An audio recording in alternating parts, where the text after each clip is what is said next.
Alright. Are we good to go? I think we're good to go. Let me just raise the volume a little bit. Alright. Let me see.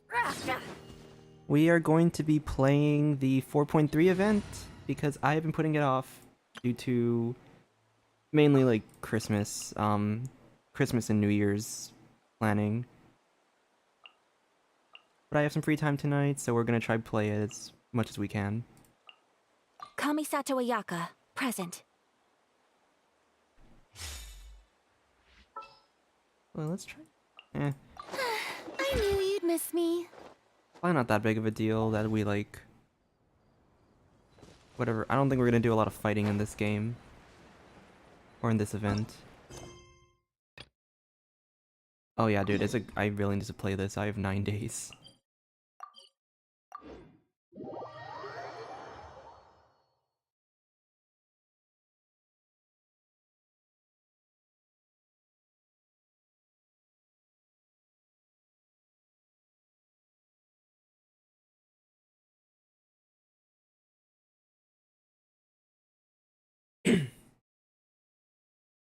I haven't seen any spoilers on it, fortunately, so hopefully But I have heard good things about it, which is also good. Seriously? But, Mr. Morris, I don't understand, sir. How can you only be telling me this now? I'm afraid that there's nothing really I can do. I'm really facing a crisis. My hands are tied. But what about my film? Well, I'm afraid you have to come up with something on your own. Take it from me. Sometimes you just have to let things go. Same goes for this film festival.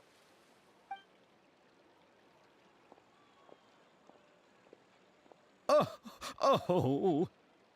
Hey, isn't that Xavier? So he's back in Fontaine now! Xavier! I remember this dude all the way from the Tatarasuna World Quest. Oh, why, if it isn't the dear Traveler and Paimon. I really didn't expect to bump into you here at this time. Well, I was doing just fine until I received some terrible news just now. The investor I was working with for my upcoming film has fallen upon some hard times and is no longer able to provide the promised amount of funds. Can't you just find a different investor?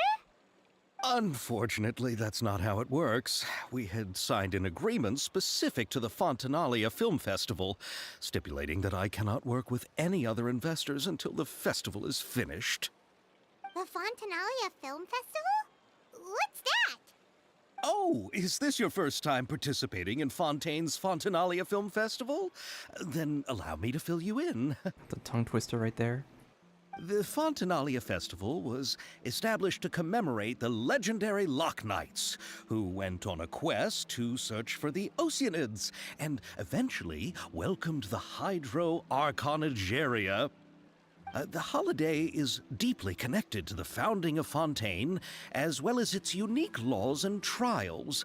It's one of the most important festivals for this nation. But what's with that weird expression on your face? It's like you're trying really hard to remember something. I was just trying to recall the exact description from the books, in order to avoid any unnecessary arguments over semantics. I usually try to recite things straight from the source. Well, either way, Paimon thinks she gets it now. It's just like the Windbloom Festival in Mondstadt, and the Lantern Rite in Lille. Yes, those are festivals of a similar variety. Who doesn't like a good festival? And just like those of other nations, Fontaine will hold a plethora of events around this time each year. To commemorate the Loch Knights, people will imitate them by putting on special costumes, raising golden cups, and going door to door asking for pure water. But a few years ago, Lady Farina started to find the whole idea a little drab, and so decided to change the part about pure water to sweets. That really doesn't surprise Paimon at all. The whole thing seems more akin to a carnival now, and it's quite popular among the kids. Every year you can hear a bunch of them saying, "Trial or treat." And like Halloween. Oh, that sounds pretty fun. But how does that connect back to the film festival you mentioned? Ah, yes, it appears I've strayed off topic. I just got too excited after seeing you. Let me get back to the point. The Fontaine Film Wait, was that Festival is Chevros an in the event background? proposed by the Fontaine Film Association this year.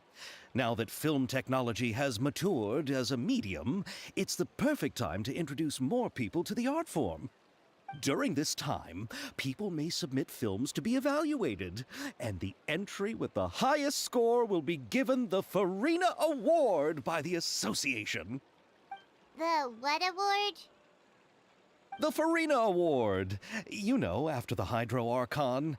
They coined it while Lady Farina was still in power, but even though things have changed, no one has made any motion to update the name. Perhaps everyone still thinks of it as a pretty appropriate name. Even though she isn't the Hydro Archon any longer, Lady Farina is still Fontaine's superstar. Anyone with eyes can see the way she shines on the stage. I like how people still respect Farina as a person, even if she's no longer the Archon. It shows that she still has done a lot in her time, whether it was like entertainment or did she actually do Archon stuff? I don't know. Huh. Alright. Guess the name does work pretty well when you put it that way. Oh, but who would have guessed there'd be an issue with the funding? How will I ever explain this to Miss Chiori? Not to say all the other actors who traveled all the way here from Inazuma. Chiori? Sounds familiar. Where have we heard that name before? Yes, that's her. I asked her to oversee the event's art direction, including the design of the actors' costumes and appearances. Oh, Paimon remembers now! Navia said that her clothes were designed by Chiori, and Kirara's outfit too! How to describe her? Well, she tends to be pretty direct and can be very forceful when it comes to dealing with people. The fashion world in Fontaine has dubbed her the Thundering Seamstress. Her remarkable designs have led many Fontainians to become very interested in Inazuma. Anyway, Chiori is acquainted with all the actors I've invited from Inazuma. Without her help, I don't think I would have been able to get such an international cast for the film. She really is a kind soul. Who are the actors from Inazuma? Do we know them? Why don't the two of you accompany me to the Aquabus station to welcome them? Judging from the time, the Aquabus should be arriving shortly. Chiori will be waiting to meet me there as well. I haven't actually heard any of her voice lines yet, so I wonder if I'll be able to predict who the oh, that's a nice little animation. I wonder if I'll be able to predict who the like actor is, the voice actor. I wonder if I can introduce myself. Can I? Nope. Doesn't seem so.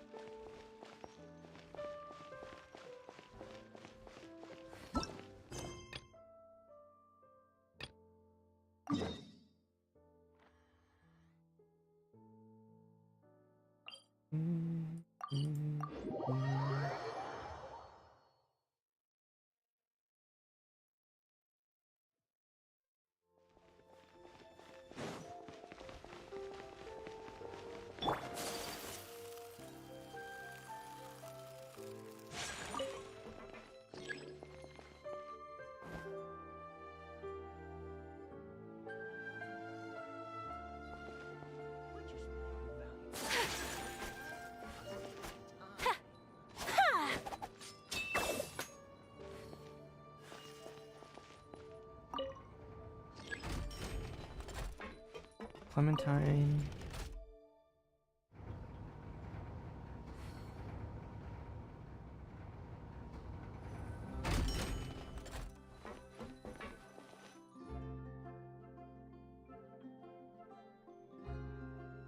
God damn, how's she standing in those heels?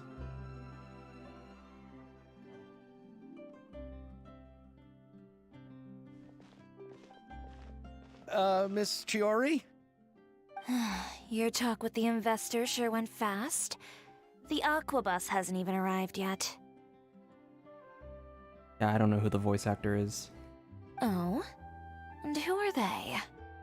But I like her. I do like her voice though. It's really calm. Allow me to introduce you. This is the Traveler and Paimon. Pleased to meet you. Likewise! We've heard the owner of Chioriya Boutique is a skilled seamstress, so it's a real pleasure to finally meet you in person. Why, thank you. I strove to create an outfit that matched her high social station as the demoiselle. So tell me, what happened? I can tell the conversation didn't go quite as expected. Well, it's like this.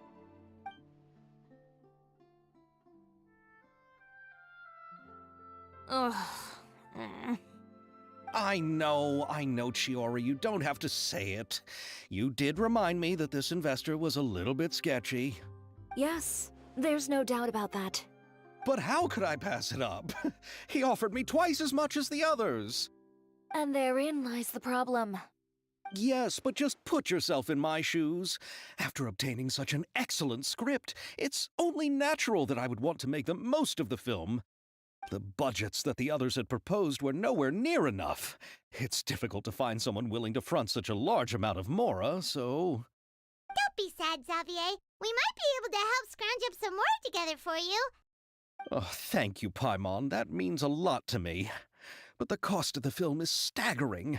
I'm afraid that any mora we can scrounge together in a short amount of time won't even be able to cover the actors' fees. As someone who's going into like a creative media field, generally in like film production, this isn't going to be a perfect a perfect thing of like me learning about like the film industry, but maybe I'll pick up a few details that'll help me in the future. We need to move on. What's happened has already happened, and there's no changing it. But now's not the time to give up. Because there's this one thing I really suck at, it's the business side of the film industry. I don't know anything about that. What? You're saying that you have a plan? No, that's not what I mean. I'm simply saying I wouldn't give up just yet. The actors I recommended aren't just after Mora after all.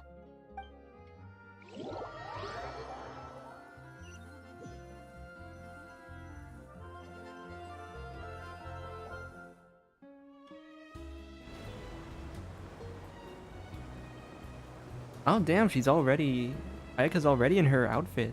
Really? Then where do you live? We Malazines live in Mercy Village. The only way to enter is from underwater. Oh, you must be pretty tired after work every day, right? I mean, you have to swim all that way just to go home. We are so thoughtful. But some Malazines choose to live in the court of Fontaine because it's so much more convenient. This is our stop. Oh, we've arrived, but I haven't even finished chatting with Aval yet. I also enjoyed Aval's introductions to Fontaine along the way. Everything you described was so clear and detailed that we can't help but want to hear more. Thank you so much. I'm usually working here on this Aquabus, so I hope I'll have the chance to see you again. There are still many more places I'd like to introduce to you.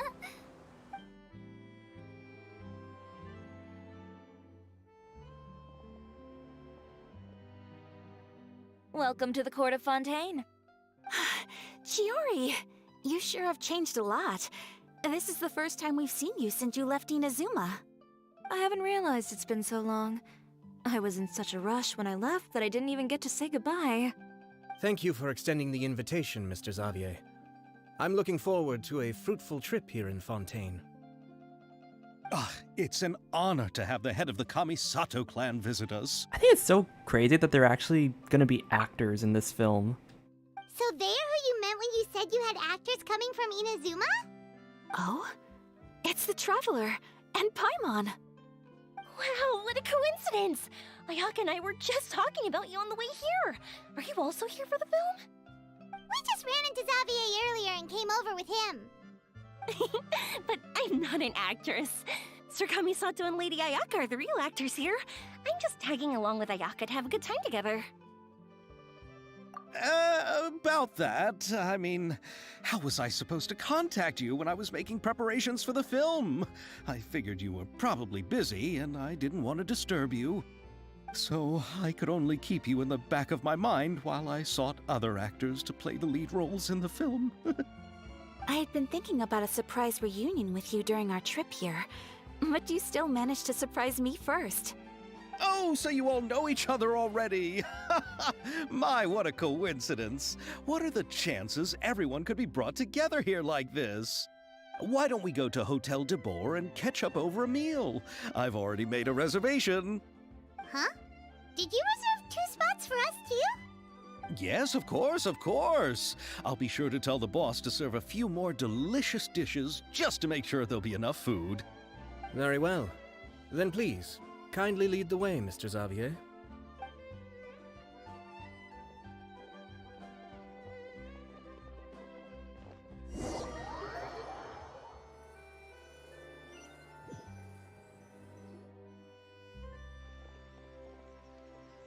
Wow, the buildings in Fontaine are so tall. Just look at how big they are. And there's the fountain that Aval mentioned earlier. It really is a magnificent sight. And look at that huge spinning sphere. Where does it get its power? Wait a sec! Could it be one of those clockwork mecha we've heard so much about? Yeah. I think the cool thing about this type of event is that, or this type of like, how do I put this? Like this change in like international, like merging. I actually don't know the right word, but with other events where like people from different nations came to visit another nation, we got to see like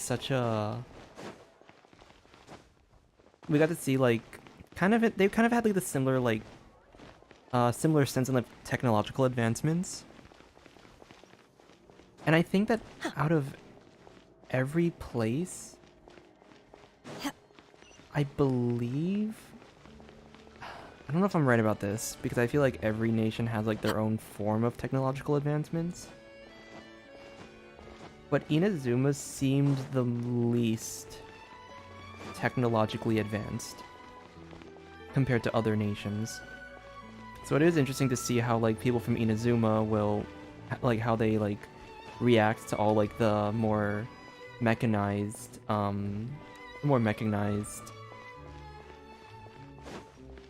aspects of Fontaine.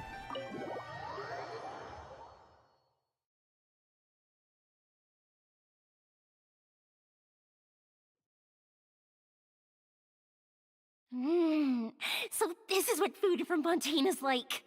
It sure is different from what we have in Inazuma. How should I describe it? It seems like you have to go through a lot more steps to make them. And the flavor has many layers too. Yes. When I first went to Inazuma, I actually thought the food there tasted a little too bland. It took some time for me to get used to it. Let's get back to the purpose of this trip for a moment, shall we? How have preparations for the film been coming along, Mr. Xavier? Well, I've already assembled most of the film crew. A lighting specialist, a prop manager, and a costume designer. I've also bought the copyrights from the novel's author. Oh, it's called The Two Musketeers, right? I read the script you sent me on the way here.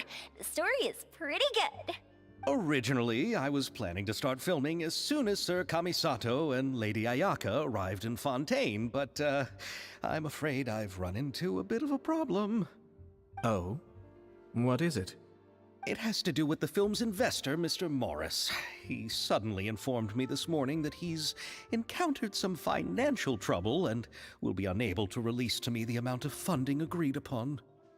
It's said that Fontaine's legal system is well developed. If he has violated the contract, then can't you simply take him to court over the matter? Well, I'm still more concerned about filming. Even if I were to take him to court, I'm afraid it would take months before the case could even be heard. Then, is there a way we could raise funds ourselves to solve the problem?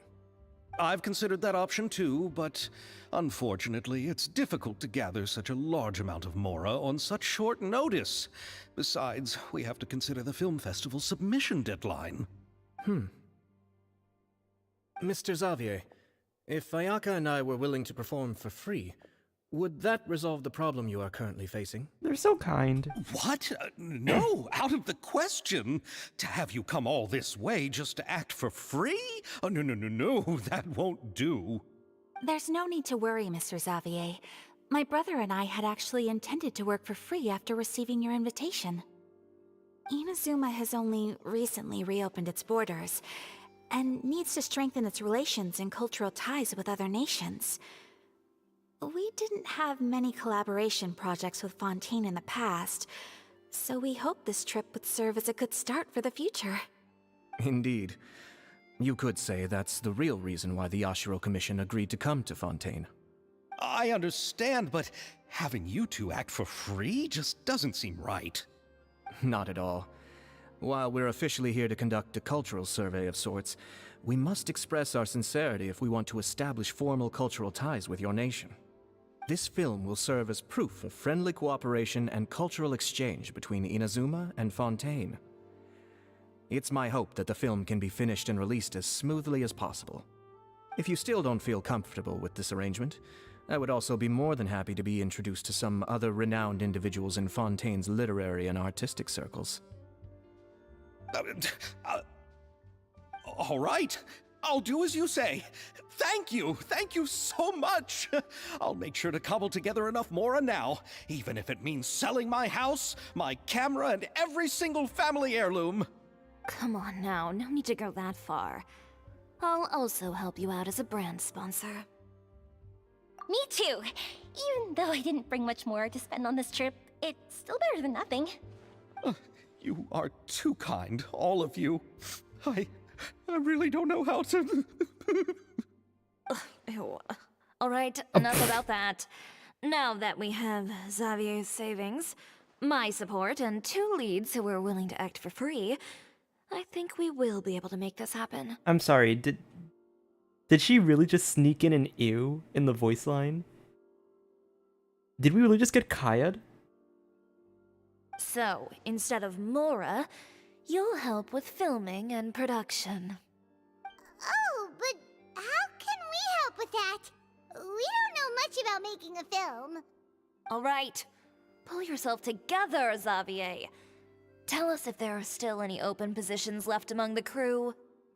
All right. Let me think. We still need a camera operator, a clapper loader, and someone to manage logistics. I originally wanted to personally serve as director, but I've been too busy working as the producer. So the positions of director and director's assistant will also need to be filled. Paimon knows what the director and the logistics support person do, but what's a clapper loader? The clapper loader is responsible for using the clapper board to record and organize the information of each shot when the camera operator begins shooting. The work requires both patience and careful attention to detail. Oh, welcome Goldfish of Doom. Yeah, we're just playing the Fontaine 4.3 event.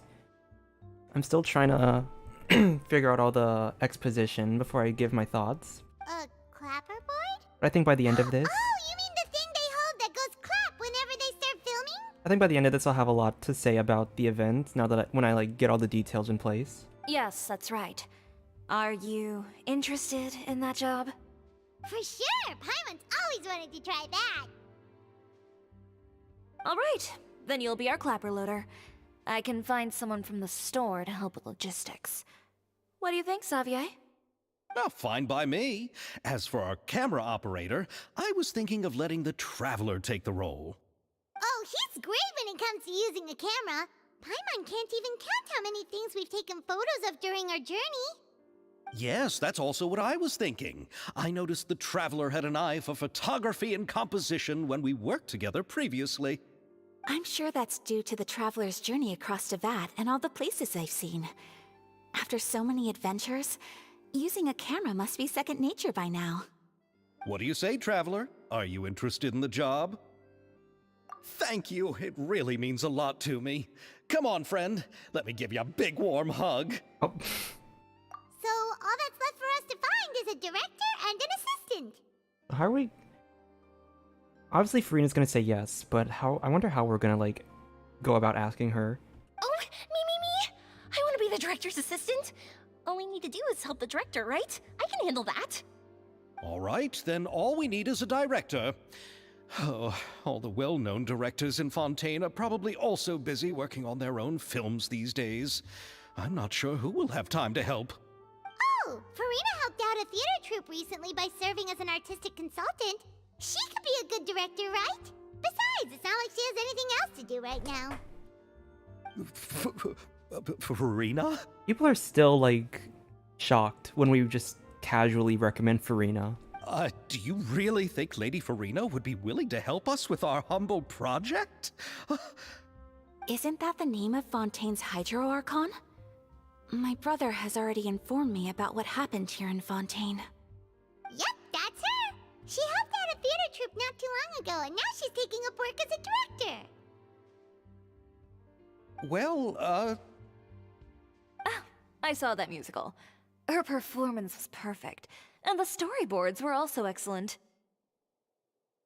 Don't let her former identity intimidate you. She's the best candidate we can think of right now. You'll never know until you give her a shot. Fine. You're right, Shiori. I'll do anything for the sake of my film. Anything! Then I'll have to ask the Traveler and Paimon to show me the way to Lady Farina's residence. I just hope she'll agree to help. Do you need us to also come along? No, there's no need to trouble you with this. Besides, you've just arrived in Fontaine, and I'm sure there are many places you would like to visit. Just leave this task to me. It's part of my duties as the producer.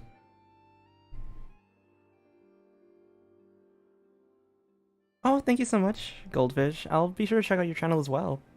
Very well. Then we'll be waiting to hear the good news. I'll go with you. By the way, you might want to consider bringing a gift. And don't worry, Thank you so much for the kind we'll words. drop you off at Farina's place. We know Farina pretty well by now, so having some familiar faces there should help your chances. Besides, the whole thing was our idea in the first place. All right, then I'll start making preparations. As for the gift... A gift for someone who was once seen as the Hydro Archon. I wonder what she would like. I recall that Lady Farina once fancied a clockwork ring, so perhaps I should get another exquisite clockwork contraption for her. Huh? Can't we just bring some desserts, like the Fontaine mousse? But wouldn't that be a little too cheap? She does like desserts, though. Isn't the Fontaine festival happening right now? I heard Abel tell us on the Aquabus that Farina introduced the tradition of going door to door and asking for sweets. To do something like that, she must have a real sweet tooth. I agree with Yoimiya. If the gift is too fancy, it might actually make her feel more uncomfortable. Alright then, let's go buy some Fontaine mousse. But will that really be enough? We'll be asking her to do a lot of work, you know. She's a sugar demon. She'll be fine. You're right. We need to further sweeten the deal. Huh? You want something even sweeter than Fontaine mousse? Yes, we'll need a gift that's sweeter than any dessert in the world. Well, what could that be? Your words of praise.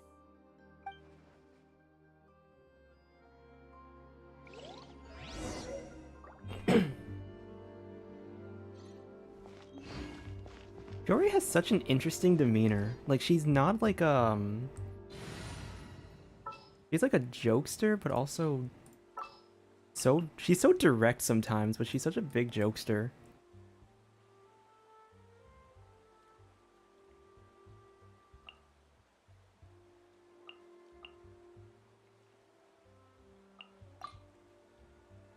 The hunt begins.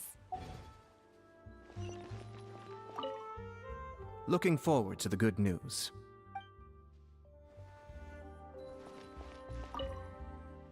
go ahead. No need to worry about us. Oh, I hope Farina will like the gifts we prepared. Oh, and if you still think we should get something else for her, just let me know.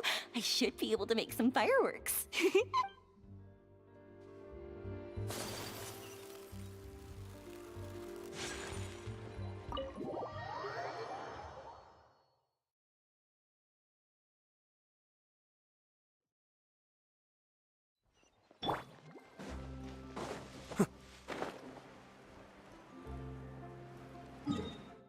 Yeah, this way.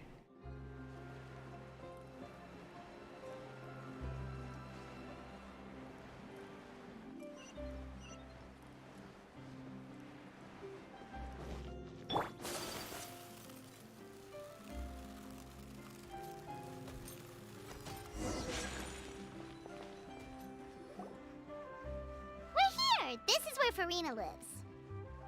Okay, I'll go knock on the door.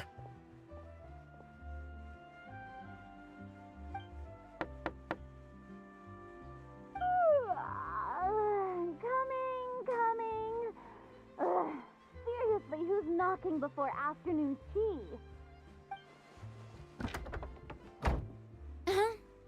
Who are you? I see she's perked up.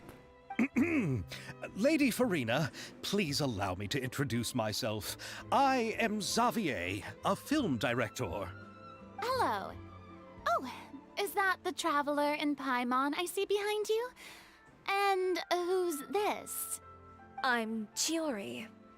Ah, the one from Chioria Boutique. Hello. So, what are you all doing here?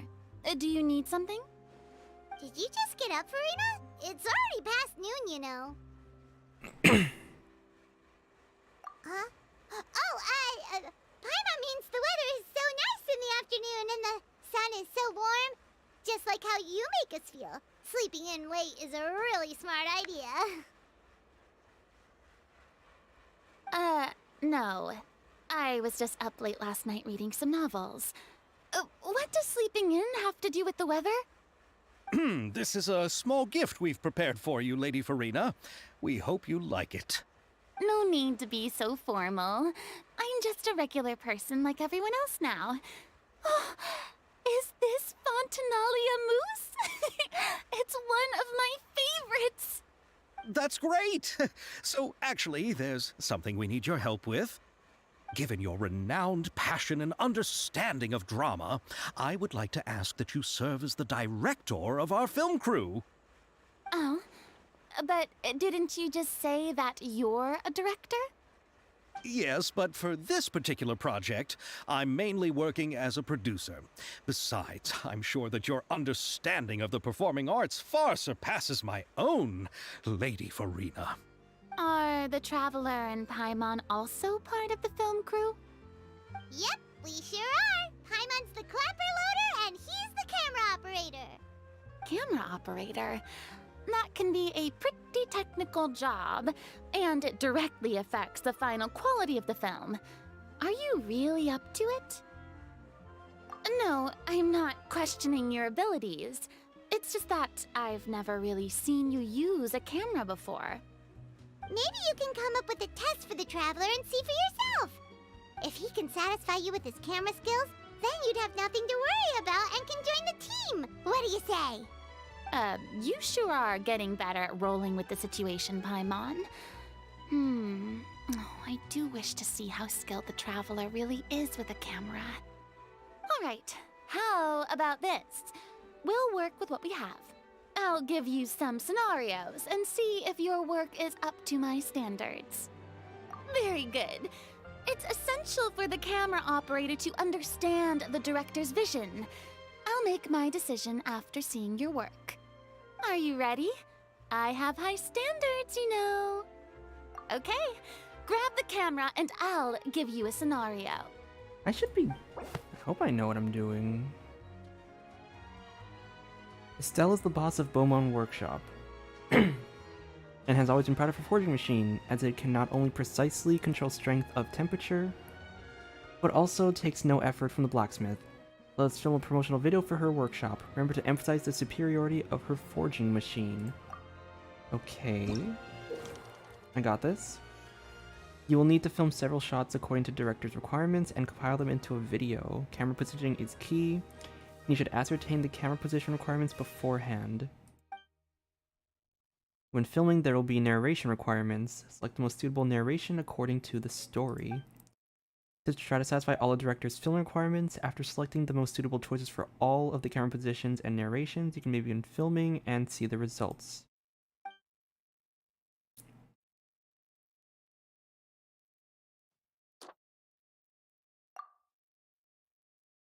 Located in Fontaine. Shows off the forging machine at work.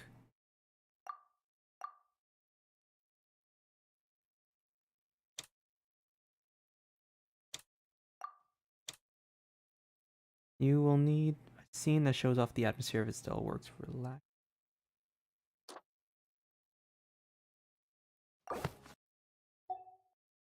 Their way? Oh wait.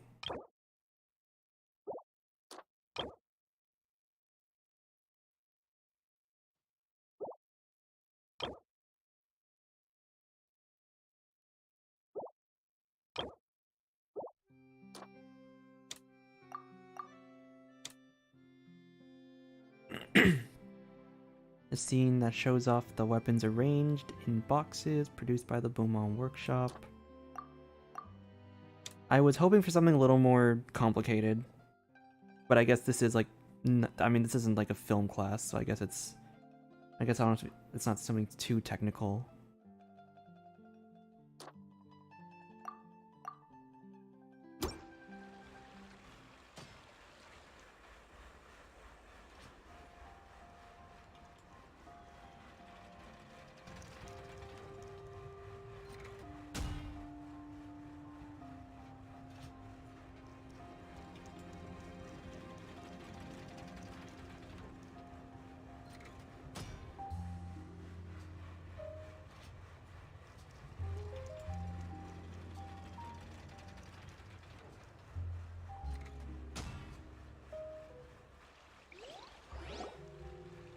Oh, it appears that you have more skill than I thought. All the shots had a great composition, and I could really feel a connection to the characters and their lines. Yeah! Does that mean you agree to be our director, Farina? Did you think I would agree just like that? After our performance of The Little Oceanid, I've begun to make a name for myself again, you know. In fact, I've already had several troops approach me for the Fontaine Film Festival. Unfortunately, the scripts were all pretty boring and didn't pique my interest. If others were to find out I agreed to work with you so easily, then, well... Hey, but didn't we have a deal? What else do we need to do to convince you, Farina? Well, what about the pay? Huh? Oh no. You know, how much you're willing to pay me to be the director? The pay is also an important factor for me to consider, you know. Well, I can offer you this much? What? That's all? If Nervilat were to hear of this, he could charge you with underpaying your labor. I'm sorry, but our crew is in a tight financial spot at the moment. I see. Well, even though it's highly unlikely now that I'll join your crew, there's still something I'd like to ask. Exactly what film are you planning to make? Oh, our script is an adaptation of The Two Musketeers. Huh? Wait, you mean the suspense thriller novel that was a #1 bestseller? Ooh, is it on the bookshelf? Can I grab that later? Oh, so Farina's read it too. Of course I read it. I've always had a keen interest in artistic works that strike a chord with the populace. I see. It all makes sense now. You must have used most of the budget to pay for the copyright.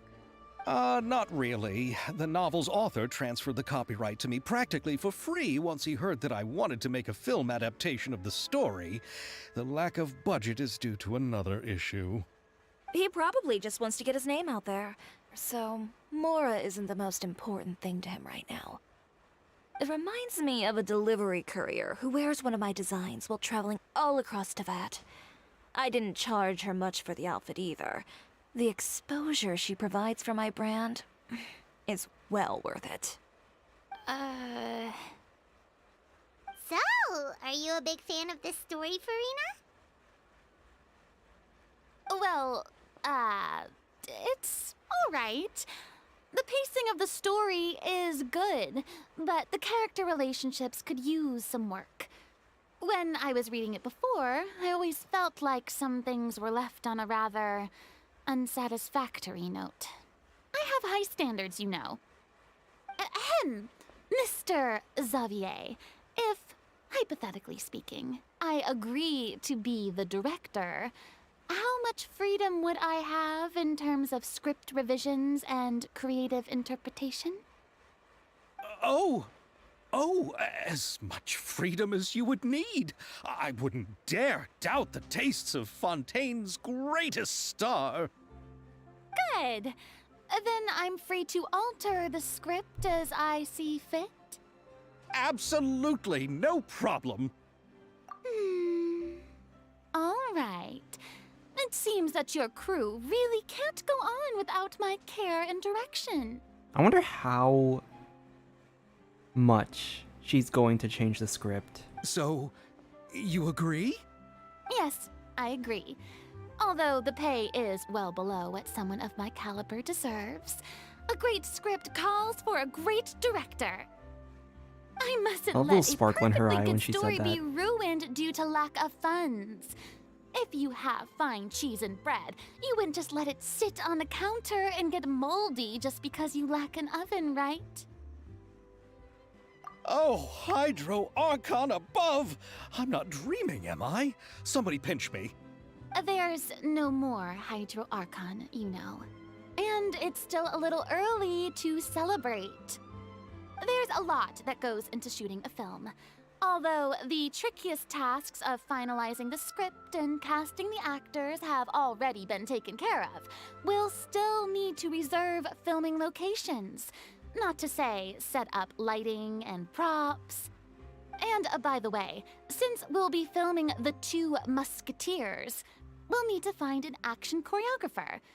Ideally, a professional who has actual experience with muskets. Yes, I've thought about this as well. I was hoping that you might know someone who could handle the job. Me? If this was before, I could have simply asked Lorand. But it's already been some time since I last talked to her. Navia can also use firearms, but unfortunately, her style is quite different from that of the characters in the story. Could we ask the Special Security and Surveillance Patrol? Oh, you mean the Special Patrol's Musketeers? Yes, that's right. They work with muskets every day. I can't think of anyone more qualified than them. They would be under Nervilette's jurisdiction. Unfortunately, I, don't have any connection with them at all. So, in the end, we still have to start by talking to Nervilette. No need to go to all that trouble. I know their Captain Chevres. Oh, you do? Wait, Chiori, how do you know the captain of the Special Patrol's Musketeers? No particular reason. Running a business means dealing with some trouble from time to time, and she's helped me out on a few occasions. In return, I've helped her handle a few situations in which the Special Patrol couldn't get involved directly. So, we've gotten to know each other over time. So you're saying there's been times when There's the gonna Special be a ship for Patrol them. needed a I already fashion know it. designer to handle a situation? Your work is becoming more and more mysterious. Now I'm curious what Shiori actually, like, what she does behind the It'd scenes. be best to keep it that way. Like, is she like Anyway, a secret, enough like, about that. agent behind the scenes? What do you all think about asking the captain to be our musket action choreographer? She sounds professional enough. She is a captain, after all. I have no objections.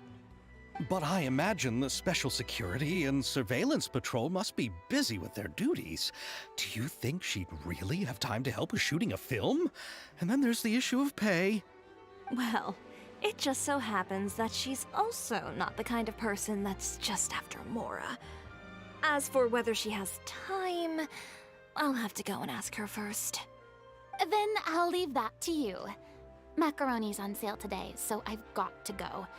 You can just tell me how things went when we discuss tomorrow's plan later. No problem.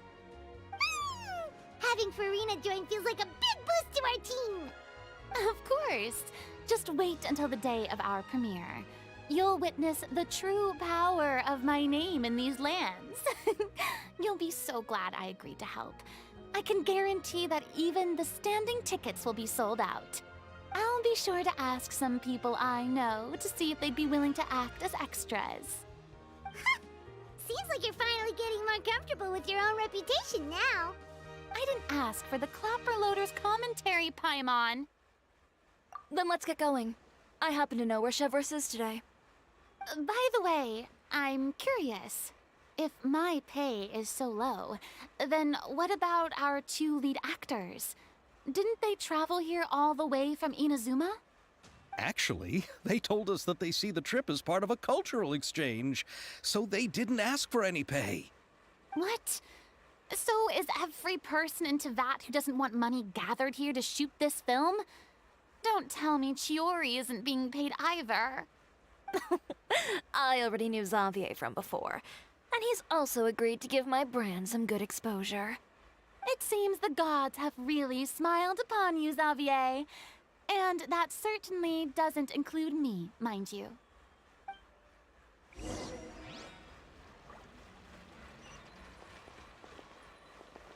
There it is, 2 musketeers.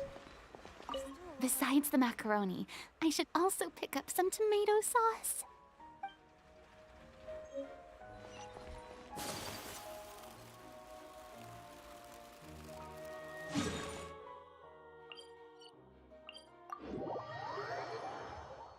I am hoping that things kind of. I'm not gonna lie. It's just. I mean, it's the expedition. Yeah, it's the exposition, act. So it's gonna be a little slow. That's probably why. That's why I'm not really talking too much because there's not too much to All commentate right, on. this is the place. But where's the captain? There's hardly anyone around here. She's over there. The one with an eye patch reading in front of the newsstand. Oh, her! Paimon could tell there was something different about her. She seems kinda intimidating. Or maybe because she's the only one with a unique design. Please wait here for a moment. I'll go fetch her. She's working now, so you might not want to get in her way. Working? But isn't she just standing there and reading a novel? You know what I'm realizing? Chiori's demeanor is very similar to Arlecchino's. There's like a sass, or not even a sass to it. It's like a. I don't know how to explain it, but like when you hear like Arlecchino's voice lines in the Archon quest, it sounds very similar to Chiori's. Just trust me. It's like the inflections they have, or the enunciations that they have in their voice. They sound very similar. Oh! Alright, let's see what happens then. Shiori sure is a mysterious person. She claims just to be a fashion designer, but she knows all these powerful people. The court of Fontaine isn't particularly tolerant of visitors from overseas, so it isn't easy for a foreigner to promote their brand here. Even more so in the competitive world of fashion. Fontaine racism confirmed? Even a local like me just trying to make a film has to face all kinds of challenges. So I can only imagine what Chiori has been through to get where she is today. I'm sure that having more connections has definitely worked in her favor. Reading on the job? Detective novel. One main character? No. Multiple. Branching storylines. I see. How's the plot coming along? One of the main characters is about to make a choice that will affect the rest of his life. I'd wager he's going to make the wrong choice. Any way to speed things up? There's something I need your help with. You know that doesn't depend on me. It all comes down to what the character chooses. Which is exactly why I'm here to help.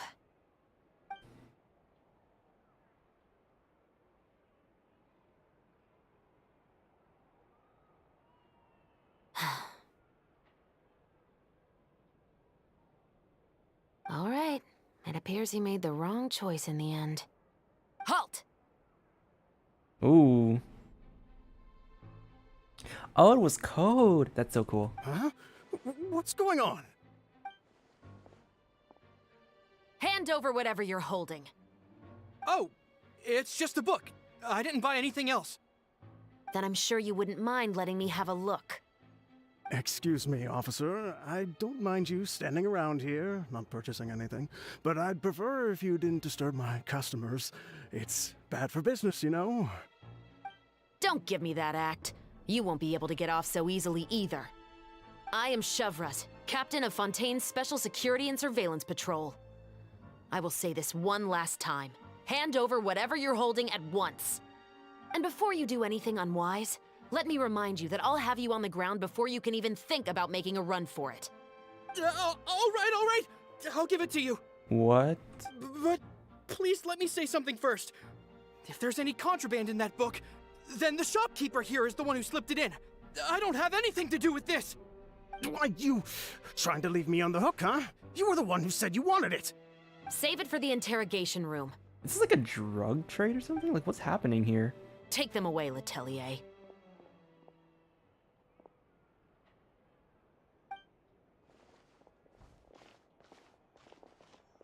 What's going on here?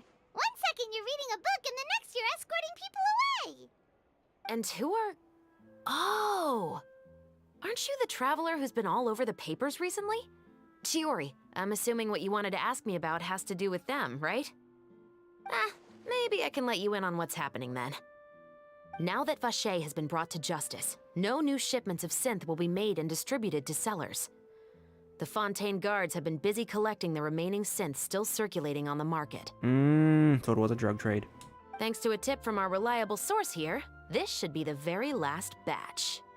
Oh, so you were pretending to read a book in order to catch the bad guys. Oh, Paimon almost forgot to introduce ourselves. Paimon is Paimon, and this is the Traveler and Xavier. Hey, I'm Chevraz. You probably already heard me introduce myself, so I won't bother repeating it. Yeah, why didn't you make a move as soon as you had the chance? Were you worried that my intel wasn't accurate? I ship them. I'm sorry. It's just, maybe it's the novelty effect. But it's just like the first interaction between two new characters, but these two have such good chemistry already. No, I wanted to see if the shopkeeper would turn himself in first. All he had to do was come up to me and say that he didn't know where the synth had come from. If he did that, then I wouldn't have had to press charges on him. He had the whole day to turn the synth over to Chevraz. But instead, the moment I came up and blocked Chevraz's line of sight, he took the opportunity to sell it off. Yep, he made the wrong choice, even though the right choice was right there in front of him. Just realized, are those headphones? But you knew they wouldn't make the right choice. Yeah, I knew. I was just hoping I'd be wrong for once. Those are headphones. Enough about that, though. What did you want to ask me about? Oh, you see, it's like this.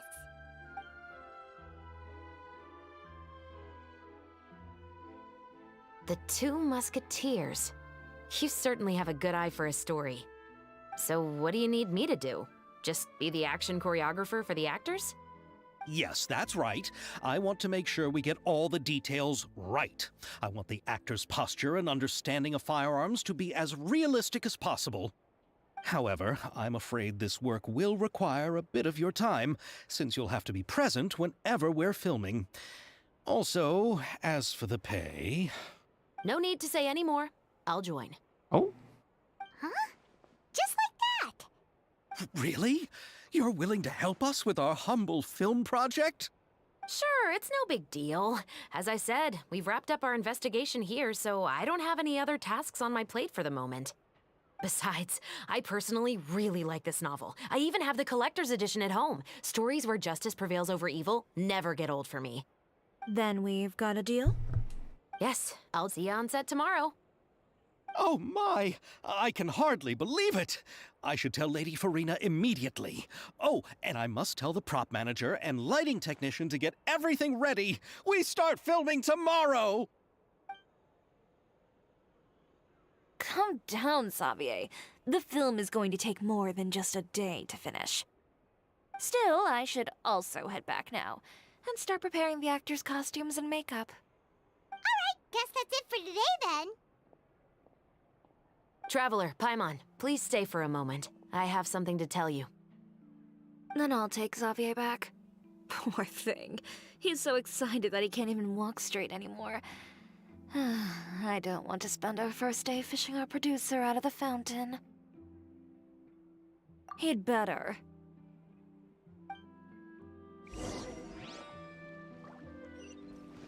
Where? Oh.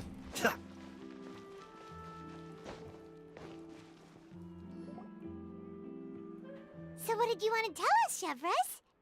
Have you read The Two Musketeers? The story is about a pair of children born into the household of a baron, and their struggle to survive together and take revenge for their mother. They were raised at the baron's estate, where their mother worked as a maid. The two were illegitimate children that the baron had with the maid, so they were never treated well by anyone. One day, upon returning home, they found their mother had been murdered and left dead on the floor. It was quite evident that the culprits were the other members of the baron's household, who never had any kind words to say to them. However, the baron was able to exert his influence and keep the whole thing under wraps.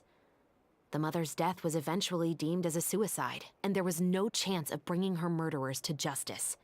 The two siblings decided to flee and someday avenge their mother. Ooh. Many years later, members of the baron's family suddenly started turning up dead one after the other, all killed by gunshot. A rainbow rose was found on each of the victims' bodies, being the flower that the kid's mother liked best. The baron believed that the mother's soul had come to take vengeance on him, so he lived in fear each day. But it was actually those two siblings who had fled all those years ago. They relied on each other to survive and trained day and night, eventually becoming adept musketeers.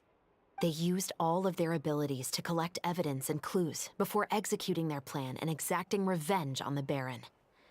Their actions let the truth behind their mother's death be known to all. That's quite an exhilarating story. Yep, the baron got what he deserved for his evil deeds, and justice was able to prevail. It was just the kind of story I enjoy. Oh, so is that why you were so willing to join our crew, Chevres? You could say it was one of the reasons. Oh, you mean there were other reasons too? Oh? I've read the reports about you. Whether it was at the trials or when you lent your hand to resolve our nation's crisis, you've shown that you've got a strong sense of justice, as well as a great mind for deductions. Yes, you're as sharp as I expected. It seems you've experienced many similar situations before. There's been a recent murder case involving Muskets. The perpetrator's methods appear to be very similar to what is described in the novel. Oh. Huh. Really? But Paimon didn't see anything about that in today's papers.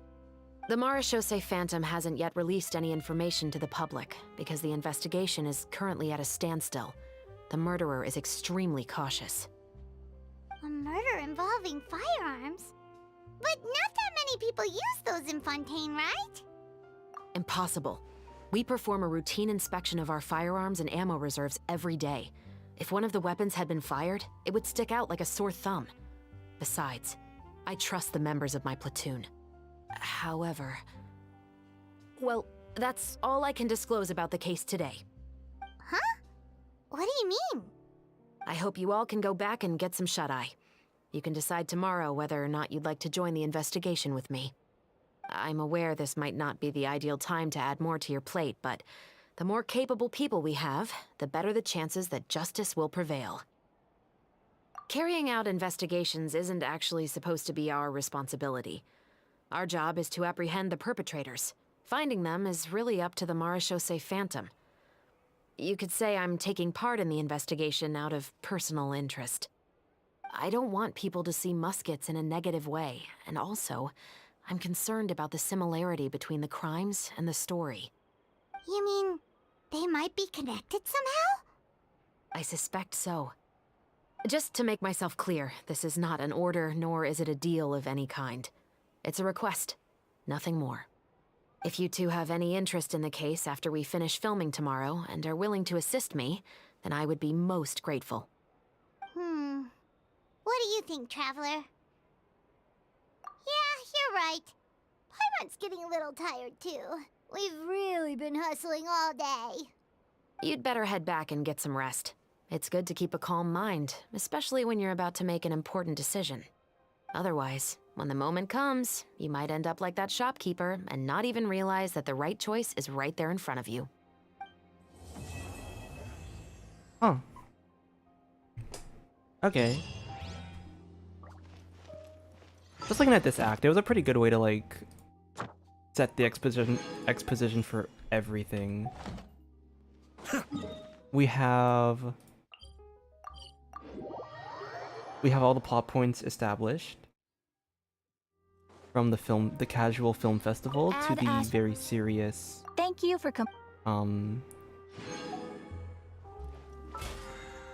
Yeah, to the very serious. What is it called?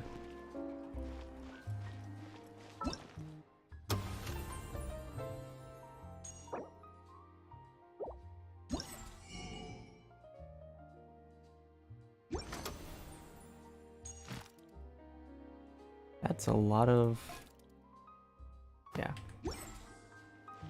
We have all of that established. The crime and the film festival. I think it was, I mean, obviously, like I said, first act, it's always going to be a little slow, so I'm not like... I don't think it was bad, per se. But I think now we're going to start seeing more story development and things will start picking up a lot faster. It's finally time to meet up with everyone! Paimon even dreamt of making the film last night. If Paimon remembers right, we're meeting at Hotel de Boer. Let's get going!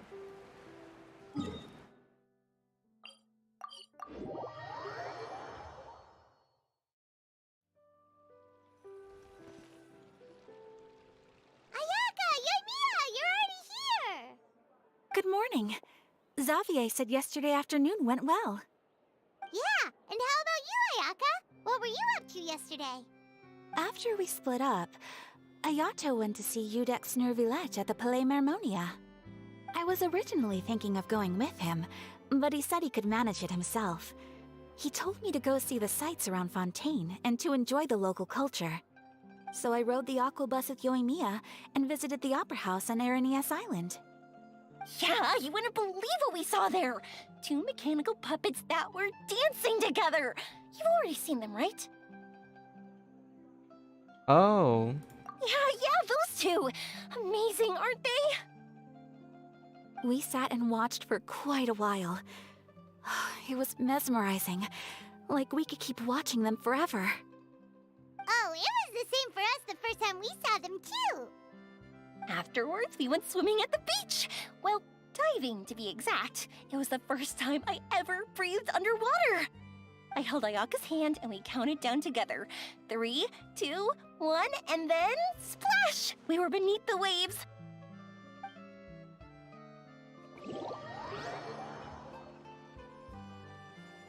So they went on a date, is what I'm hearing. I'm kidding. But also...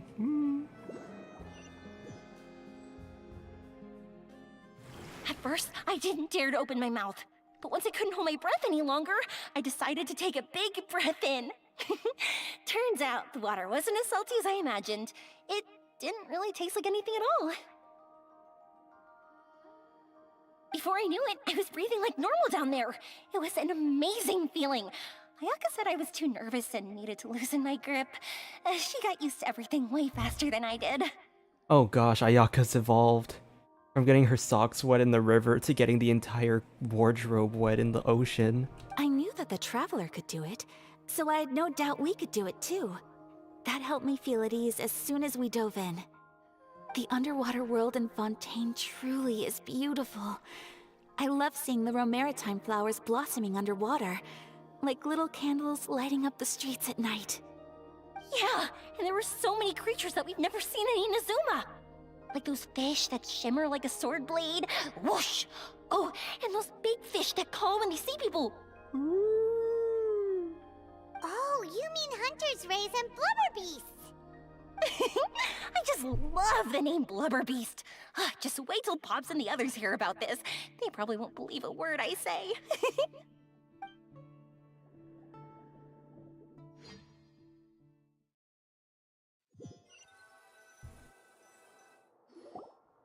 Yoimiya was down there for quite a while. It was dark before we finally rode the aqua bus back to the city. I figured she'd want to sleep in today. Yeah, even I was worried I wouldn't be able to get up. I still felt like I was drifting in the waves when I went to sleep last night. But as soon as I woke up today, I remembered that we'd all be shooting a film together, and I was ready to go. Speaking of the film, where's everybody else? My brother and Xavier were speaking to the restaurant owner about using the place as a filming location. They should be here soon. As for the others, We're here.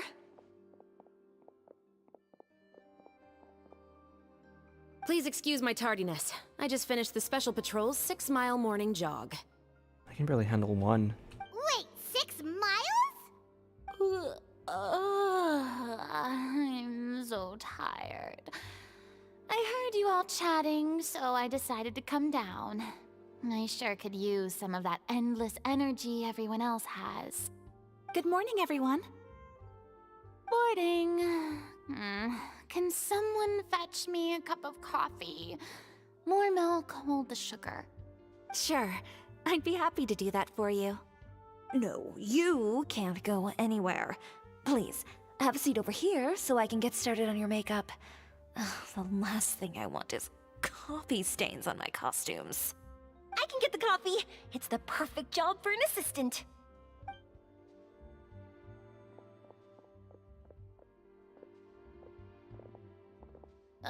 So much energy. Seriously, what's her secret? Oh, Yoimiya's always like that. But you sure look exhausted, Farina. It's because you're not used to waking up so early, huh? Of course not.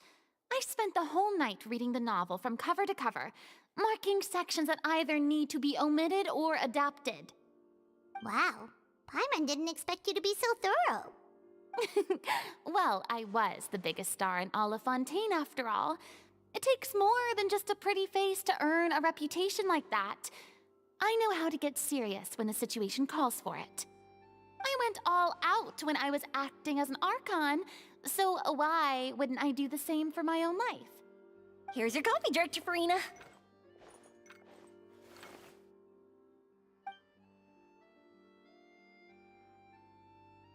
Oh, thank you. The sound of being called director and the aroma of coffee feels almost as refreshing as hearing the birds chirping in the morning. I love the first person's perspective they had. I thought she was gonna drop it, honestly, because they usually only show that perspective. Usually they show that perspective when they're showing someone dropping, like tripping and falling. It seems everyone has managed to arrive on time. We've reached an agreement with the restaurant owner. We are free to use the second floor to shoot our film. Really? That's great! He is really looking forward to our film, and hopes that providing his restaurant as a filming location will attract more customers. Well then, Mr. Xavier, I'll leave the rest to you. Okay, thanks. First, I'd like to introduce our new members. This is our prop manager, Veronique. She'll be in charge of all the film's props and items. And this is Bonneau, our lighting technician. He'll be in charge of lighting and illumination to set up each scene's atmosphere. Wow. Sure feels like we have some real professionals joining the crew now. First of all, please allow me to first express my sincerest gratitude to everyone in the crew. When my investor informed me yesterday that he wouldn't be able to provide the funds, I really thought that this was the nail in the coffin for this film. I had no idea that I'd find so many people willing to help me on such short notice. Thank you. Thank you all from the bottom of my heart. No need to be so cordial, Mr. Xavier. We're all honored to be a part of this. Your works made a profound impression on me when I saw them back in Inazuma. I am sure that someday, This film will be remembered as a prime example of cultural exchange between Fontaine and Inazuma. Yes, the story is the reason I agreed to join. I can't bear to even imagine what this film would look like without the very best director. Anyway, I would like to make a promise to everyone that as the producer of this film, I'll do whatever I can to ensure that everything goes as smoothly as possible. This is not just my film. It also embodies the thoughts and feelings of every person here, as well as the endless effort we are about to pour into it. So, without further ado, the Two Musketeers will officially begin filming now! You may take it from here, Director Farina. All right, listen up, everyone. The first scene takes place when the two young musketeers are living at the Baron's home, still unaware of all that is about to happen to them. We'll need props and lighting to set the scene. Our lead actors can go get their makeup done, and extras, please take this time to go over your positions. Whoa. Seems Farina's really kicking things into gear as the director. Is everyone clear? I don't want anyone traipsing around the set like umbrella finches. All right, cameras will start rolling as soon as the set is ready. Let's make a film that'll make some serious waves in Fontaine. Not the kind of waves that drown people. I mean, the good kind of waves. Seems like she's still a bit traumatized by that. 500 years is nothing to scoff at. Anyway, let's go see if there's anything we can do to help. Fiction and reality inside and outside the frame. I am curious. So like I said, it's good that we established both of the storylines. I'm curious how they're gonna tie it together. I don't need any help here. Why don't you try asking someone else?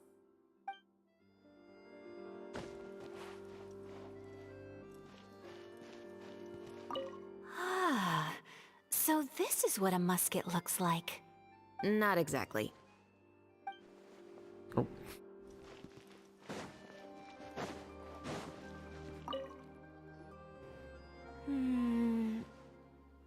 Ayaka has mentioned you to me before. She said that you two were great friends when you were kids.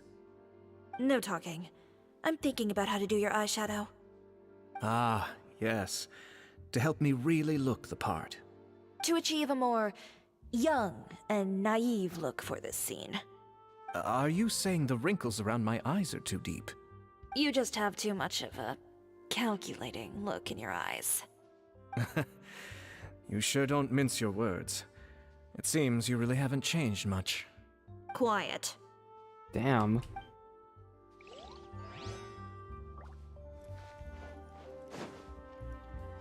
Where's Xavier?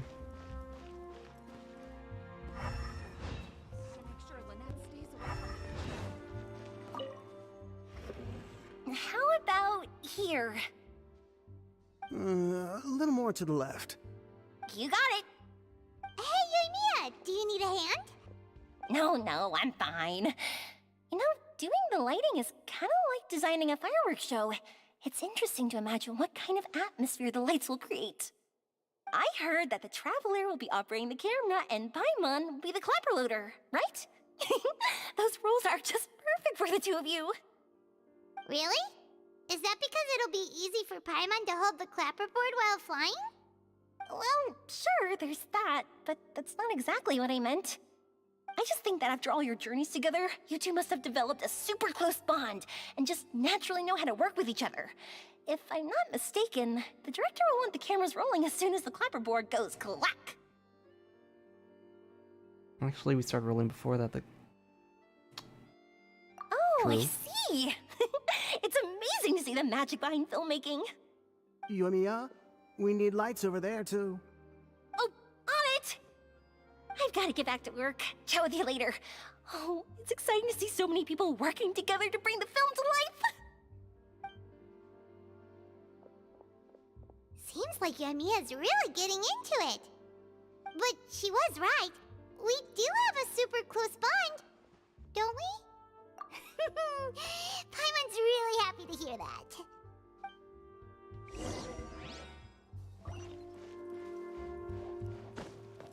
I don't.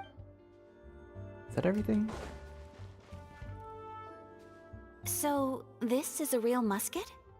No, it's just a prop weapon. Not bad. Have you seen a real musket before? Only in books and newspapers. I made this one based on the relative shape and proportions I saw in reference images. When we're filming, some special gunpowder will be applied around the muzzle, which will help create the flash and smoke effects of a real gun being fired. Which means it'll be up to the actors to portray the recoil. That's right. The sound effects for gunshots will also be added in post-production. Thank you, Veronique. I think I know where to start now. However, the musket's gears and firing pin could still use some work. Adding some wear on the metallic components will make them appear more realistic. Also, be sure to rub the muskets with some oil each time before we start shooting. That'll give the impression that the firearms have been well maintained. Good point. You seem to know a lot, Miss Chevres. I assume you use these types of firearms on a regular basis? Yes, I perform routine maintenance on my weapons every day. Just like we as people need to eat and sleep, muskets need to be cleaned and maintained. I also perform similar care for my sword every day, and familiarize myself with its shape and weight, to the point where it feels like a natural extension of my body. Yes, this way, our weapons will never betray us in the heat of battle. Yes, well said. It seems we have the same philosophy on this topic. Oh, sounds like they found a common interest to talk about. Though these props differ from the muskets I use, I can still give you some pointers. Good. I look forward to your instruction. First and foremost, never point the weapon at anyone, regardless of whether it's a real or prop weapon or whether you're holding it or it's on the table. This holds for any time when you're not actively engaging an enemy. Okay, understood. When aiming the musket, extend your arm so that it's level with your shoulder, and use your eye to look down the weapon's sights. Like this? Not bad. Now, try saying your lines. This is the end of the road for you. Good. Now turn your body a little. That way, you'll give your enemy less of a target to work with. And relax your shoulders. Here, allow me to demonstrate. This is the end of the road for you. Huh. Excuse me, Miss Chiori.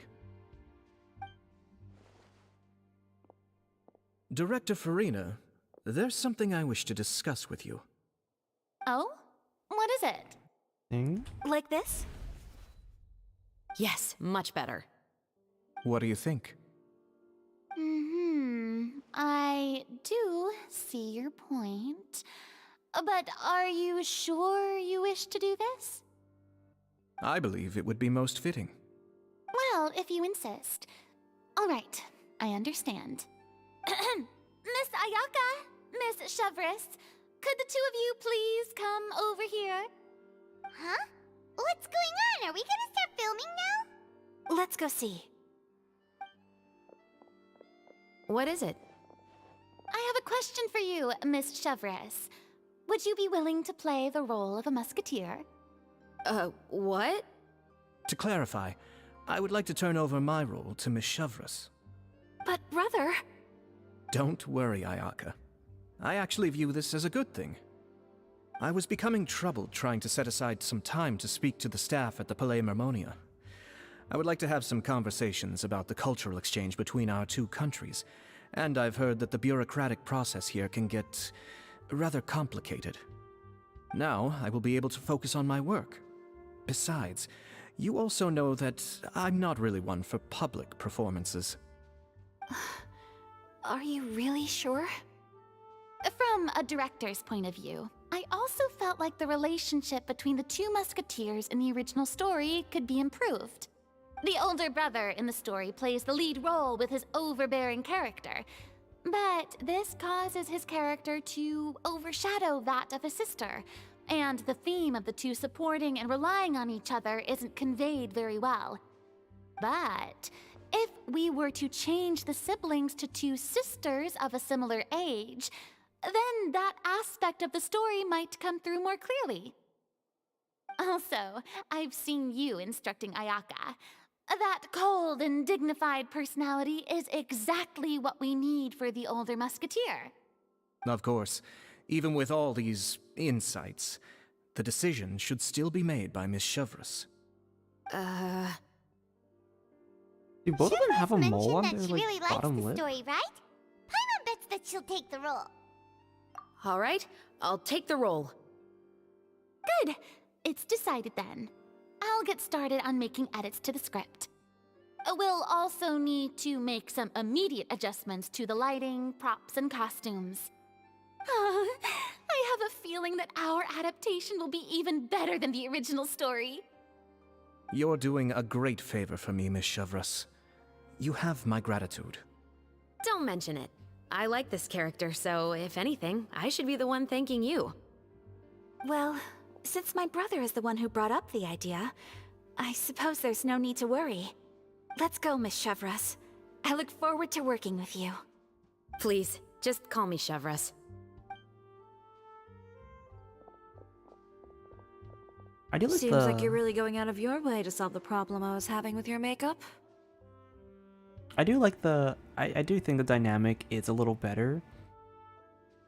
Especially when you look at like how it contrasts like in terms of outfit. You have like a really elegant outfit versus like a very dignified and formal like combat almost. Surely you jest, Chiori. I assure you that I was mostly motivated by a desire to spend more time on formal business. Oh, come on. You really think I'd buy that? According to what I've heard from Ayaka, her brother is someone who can juggle 10 different matters at the same time. I'm sure you have other reasons for backing out. Perhaps. Ayaka always said she wanted to go out and see more of the world, just like the Traveler. But I feel that she needs not only to see other nations, but also to make some different kinds of friends. I think it would be harder for her to make new connections with me constantly by her side. I would like to give her some space. Alright, go on. Spoil her some more. Ayato, it's too bad you're stepping down from the role. Paimon really wanted to see you act as a musketeer. No need to poke fun at me. I'd wager that you also felt that I wasn't the best candidate for the role. It's a little hard for Paimon to imagine you saying those lines. Yes, I've made an appointment to meet some people from the Palais Mermonia. Now, I will have some more time to prepare. Traveler, get the camera ready. Paimon, get the clapperboard. Actors, to your positions. We're about to start shooting the first scene. Go on now. And please take good care of Ayaka. Yep, don't worry. Thank you. I look forward to seeing the film when it's finished.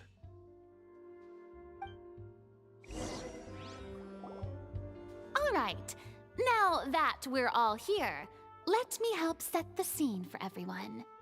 The first scene takes place when our two main characters are still living at the Baron's estate. They've been ostracized and verbally abused by others in the household, but they still have no idea why. We want to capture how naive and innocent they are, despite their pain. Chevreuse will be playing the role of the older sister, Tulip, and Ayaka will be the younger sister, Iris. Be sure to get close-ups of the main characters at the right moment. Silence on the set! Lights! Camera! Action! Let's go! Tulip, Mother's been out for quite a while now. Perhaps she went to pick some flowers on the way home. You know how she loves flowers. Iris, Tulip!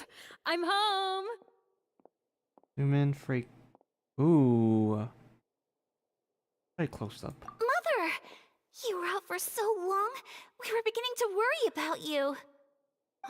I'm sorry, but I'm back now, safe and sound. Here, I brought your favorite treat, apple turnovers.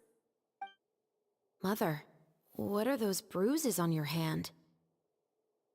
Zoom in for a close-up on the mother. Ooh. Oh, man. Ooh. Ooh, okay. I'm actually going into like creative media mode now. Close up on the mother would show her pain.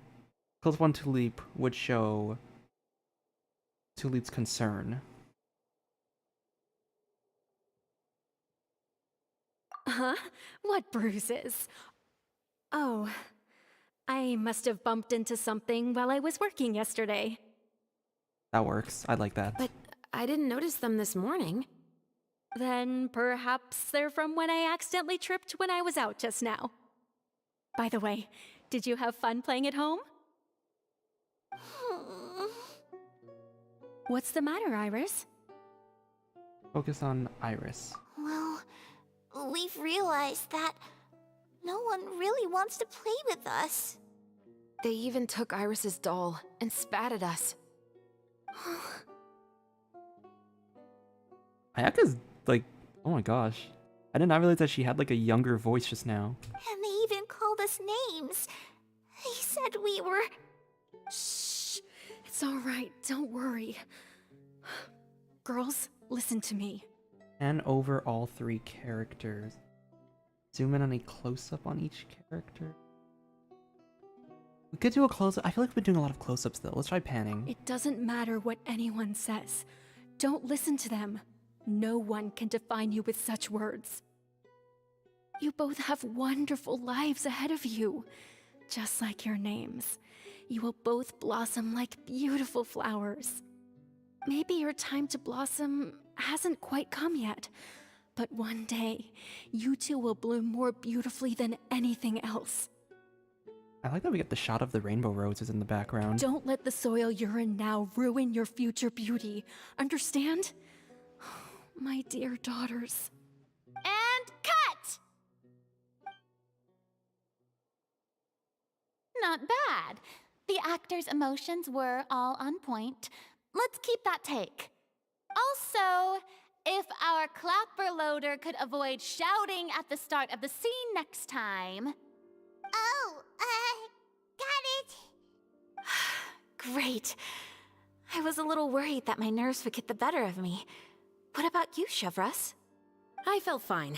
The lines weren't too difficult at all. Seems like Farina must have adapted the role nicely. You two were great. I couldn't tell it was your first time acting in a film. You should have more confidence. Thank you for your encouragement. Positions, everyone! We'll move on to the next scene after we try a few more camera angles.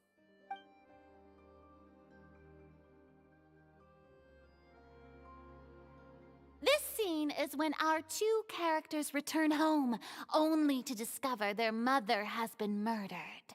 Don't shout. Ready? Lights! Camera! Action! Mother, we're back! Mother?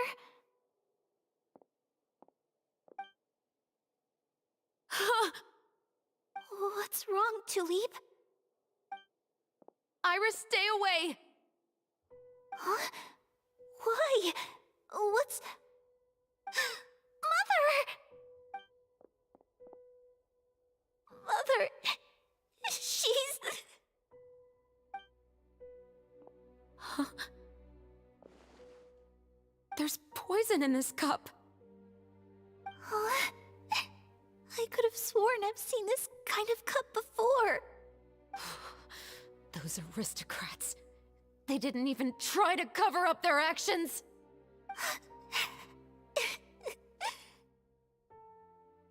Ooh, nice, nice. Iris, we need to leave this place. Leave? But now that Mother is gone, where can we even go? Anywhere.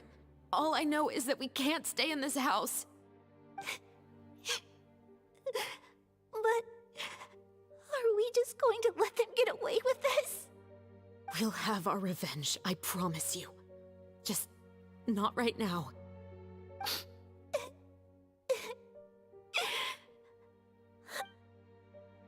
Come on, let's go. No, wait. We can't just leave Mother here like this.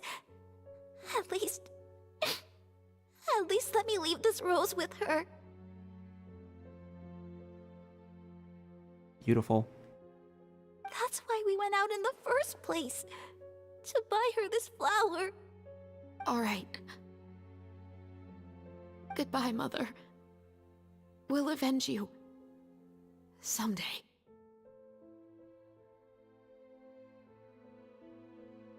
And cut! Beautiful! Great performance! Oh my, you're so amazing, Ayaka! And were those real tears I saw? How did you do it? I was surprised too. Thank you for the kind compliments. Actually, as soon as Director Farina said action, I told myself not to think about anything. I just felt the weight of the moment and became the character. It's quite similar to practicing the art of the sword.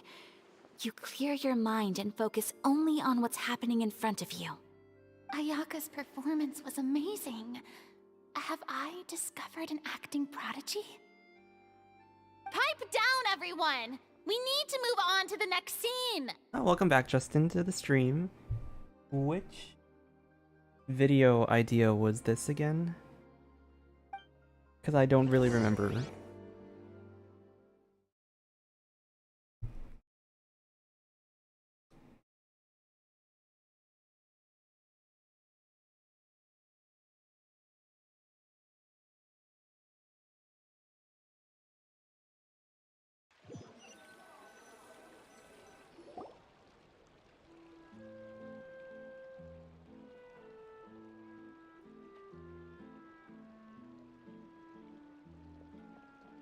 Huh? Are we done already? But Paimon wants to keep playing with the clapperboard. How do you feel, Traveler? Is your arm sore from holding the camera all day? Good work, you two. You too, Shivers. You were quite the actress today. Saddest moments in Genshin. Ooh. I've read this novel many times before. I have a good grasp of my character's mindset. I could consider that idea. Anyway, do you remember my request from yesterday? It might take a while for me to get around to that idea though, because I still have a few more like in the backlog. Oh, right!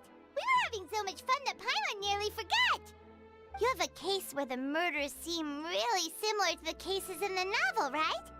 So, how are they similar exactly? In the story, the main characters grow up to become two musketeers, always using their guns to carry out their revenge. And on each of the victims, they place a rainbow rose as a signal that they've returned. Yes, that's correct. We found rainbow roses just like in the novel. Seems like you're connecting the dots now. Oh, that does sound pretty concerning. Especially after seeing the script today. Oh, now Paimon can't stop wondering what kind of ulterior motive the murderer might have. What do you think, Traveler? You're smart. Paimon wants to hear your thoughts. Good.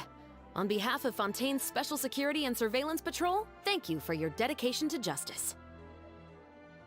Well, I guess the next act is gonna be us investigating? There's no time to lose. We should start investigating right away. Follow me. Or maybe this act. Right now? Well, we just got done filming all day. Paimon's so tired. The most valuable intel always comes after nightfall. They are like small, remote islands in the middle of the sea. If you don't stay vigilant, you will pass right by them in the fog. That's how one of my favorite books always puts it, at least. So, where are we going right now? Let's start by checking out some workshops that sell mechanical components. If the culprit is making their own weapons, it's very likely that they'll visit those sort of places.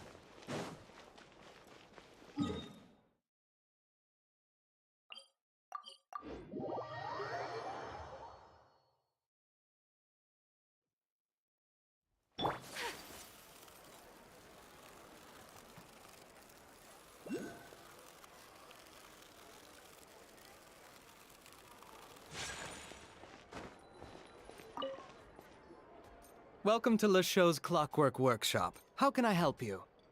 Hello. I'd like to know if anyone has purchased some special components lately. Oh, thank you for stopping by, Justin. Good luck on your games too. Special components? Sorry, could you be more specific? I mean the kind of components that aren't typically used for clockwork toys, but for firearms. Huh? For firearms? No, we don't sell those. Don't misunderstand. I'm not here to cause any trouble. We are merely investigating a case, and we're hoping that you could cooperate. Well, to be completely honest, I'm not even sure what kind of components that would entail. Has anyone ever purchased components here as an individual rather than on behalf of an organization? We have a lot of customers who buy toys, but those who buy components are all regular customers who buy in bulk on behalf of their organization.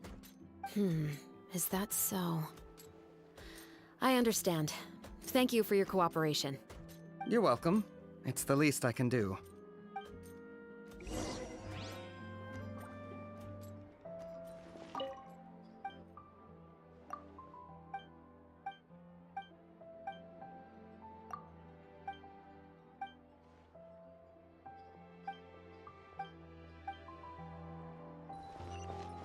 Penguins exist in the cold north? Oh, I wonder if that means we're gonna see...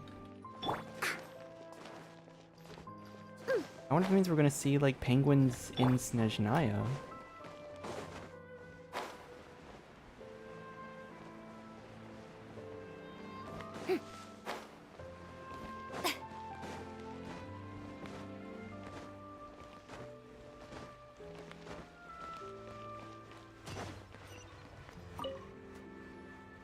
Oh, hey, Chevris.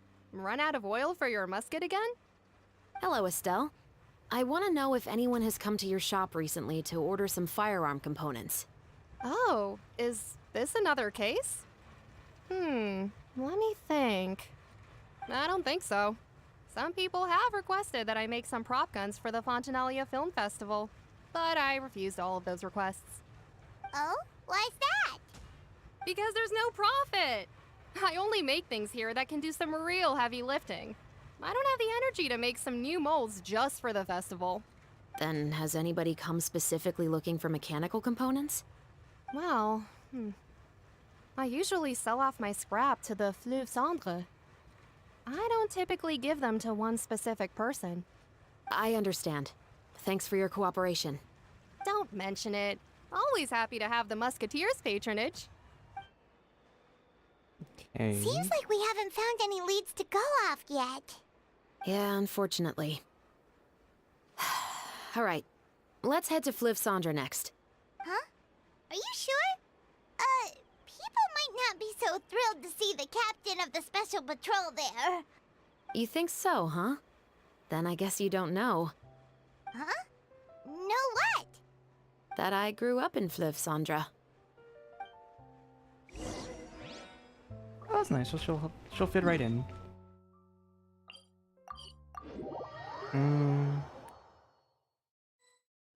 I'm just still trying to figure out if there's anything I can go off of with this.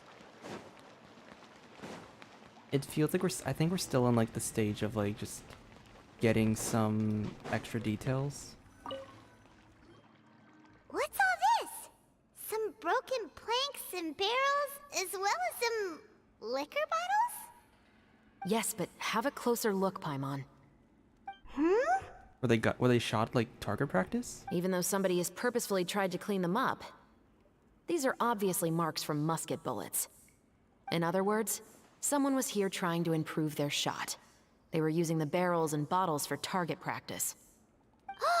Could it have been the killer? Your guess is as good as mine. Although many people at Fleuve Cendre own guns, few hide the fact from others. And even fewer would go to such lengths to hide markings from practice shots. Anyway, let's go. There might be more to this.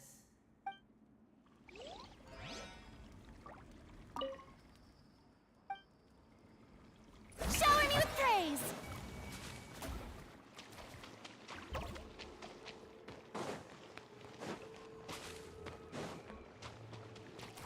What else is up here? Let's try up the area.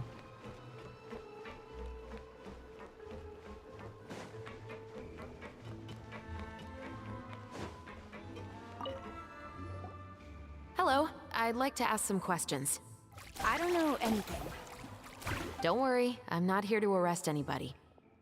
You say that now. It's the truth. Here, take this as my guarantee.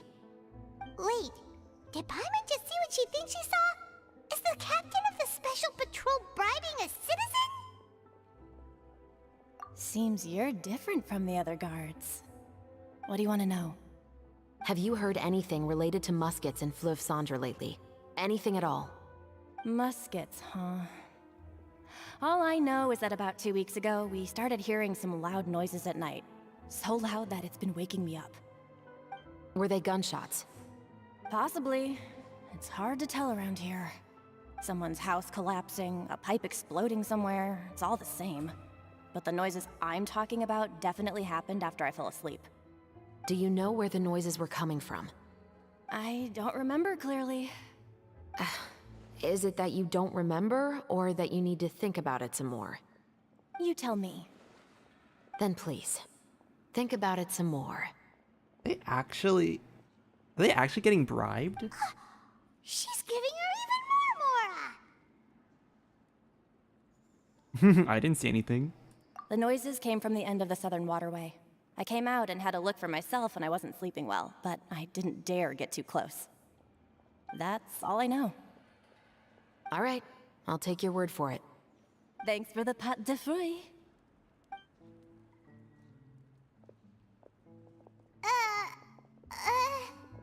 No need to be surprised. I grew up here, remember? I know how to get people around here to talk. My apologies, I'm all out of sweets. Though I do have some other tempting snacks in my custody. Fries, fried chicken, and even onion rings. Ooh, my kind of food. But taking care of junk food is my responsibility. You're better off sticking to your normal, nutritious diet.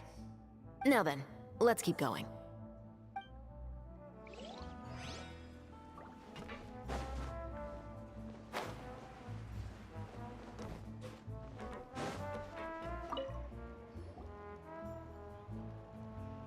It's been a while, Tetro. Please, just get on with your request. I want to know if you've heard anybody talking about muskets lately. Information isn't free, you know. I've heard that bandits have been extremely active in the countryside recently, and they've been affecting the delivery of goods to Poisson. I can allocate some more manpower to help out with that problem. What do you say? You're still as helpful as ever. One of our men got drunk at dinner about a month ago and lost his gun. 3 days later, it turned up in the corner here. What's weird about that? He just forgot where he put it, right? This is Fleuve Cendre, my friend. Anything of value left in the tavern won't ever make it to the next day. But that gun turned out to be an exception. It didn't get any new wear and tear on it, and didn't even appear to have been fired. We were quite mystified as to what could have happened. I suspect it came back because the weapon was already known to the guards. You mean, a criminal was afraid the Marechaussee Phantom would use the shot marks to track them down? Maybe. But if that's the case, the culprit really took great care to avoid getting caught. I didn't say anything about a criminal. In Fleuve Cendre, knowing who was killed is as easy as knowing what clothes you're wearing today. It's the guy living in the east side, isn't it? I've never liked him. Every time he's here, he just orders a drink and sits there with a nasty look in his eyes. So, who was the one who lost the gun in the first place? Don't bother. Even if you ask, he wouldn't admit to owning a gun to some strangers. Not to mention the captain of the Special Security and Surveillance Patrol. He's right. I know you grew up here, Chevres. Even though you're on good terms with the Spina, you've still been gone too long. Not many people know you here now, and a lot of people don't like the Special Patrol. I know. So take my advice and don't show your face too much around here. It's for your own safety. I'll come and go as I please, and I'm afraid I'll be appearing more often due to my work. All right. Don't say I didn't warn you. Seems like that's all we'll be able to uncover for today. Possible villain or just Paimon direct feels like ally? we managed to learn a lot Or, more here like, than up on the verbally surface. direct ally. Yes, Assuming that everything we found is indeed connected to our suspect, then their timeline was probably something like this. A month ago, our suspect found a gun and took it home to disassemble it. Once he'd figured out its mechanics, he brought it back. In the following weeks, he used some parts to create his own makeshift musket and took it to the Fleuve Cendre for target practice. Then, a few days ago, he found his target and carried out the murder. Once the deed was done, he left a rainbow rose on the body, just like the scene in the novel. That all makes sense to Paimon, but we're still no closer to figuring out the killer's identity. The deceased was a resident of Fleuve Cendre. It's said that he was a poor, solitary man. Following the novel, shouldn't the guy have been a nobleman? Yeah, that's also something I'm trying to figure out. If we are indeed following the novel, and there's a story behind the murder, then this murder should be an act of vengeance. But according to our investigation, the deceased didn't have any enemies. He was no saint, but no one's heard of a rival who hated him enough to shoot him dead, much less care to leave a rose on his body. What message is the killer trying to convey, and to whom exactly? We've thoroughly investigated that possibility.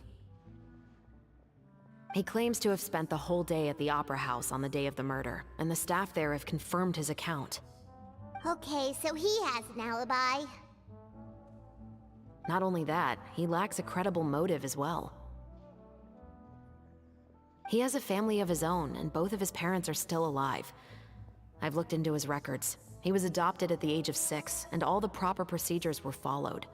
There are also records of him at an orphanage before then. In the story, the mother of the 2 musketeers was murdered after the children turned 10. Of course, he could have changed the children's ages, but I don't want to assume anything without evidence. More importantly, I've also had a chat with him in person. He didn't seem like the kind of person who would pull the trigger to kill a man. Then, what should we do now? We have all this new information, but it doesn't help us move forward. Investigations take time. I didn't expect us to catch the culprit in just a single day. How about this? Let's spend the next few days filming with the crew. We can continue the investigation once we're done with the film. I'm sure that given time, new leads will present themselves. Wait, but weren't you saying Intel is like small, remote islands in the middle of the sea just a moment ago? Wouldn't you just miss them if you were to stop looking? Ah, but the book had more than one reference to the islands, Paimon. Oh? What else did it say then? As long as you spend enough time sailing through the fog, you'll eventually come across an island.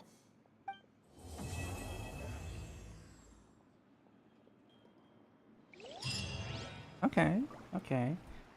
More progress, more progress. What? Never thought that the captain of the Security and Surveillance Patrol could come from the Fleuve Cendre? Honestly, I'm pretty shocked too. There used to be a time when I thought I would never be able to join the guards.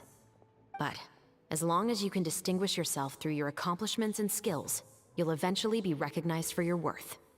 If you look at it another way, my life at Fleuve Cendre has actually taught me a lot of valuable skills. Skills like how to barter with criminals or how to think in their shoes. Of course, I'd appreciate it if you could keep this a secret between us.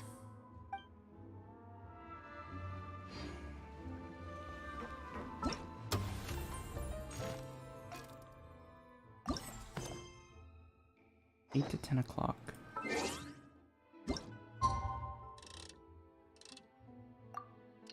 Do I have any big thoughts to share? I think overall it's just really good, like, just more, like, development to the plot. Jam-packed for the next couple of days, too. We've got so many different locations and sets to cover.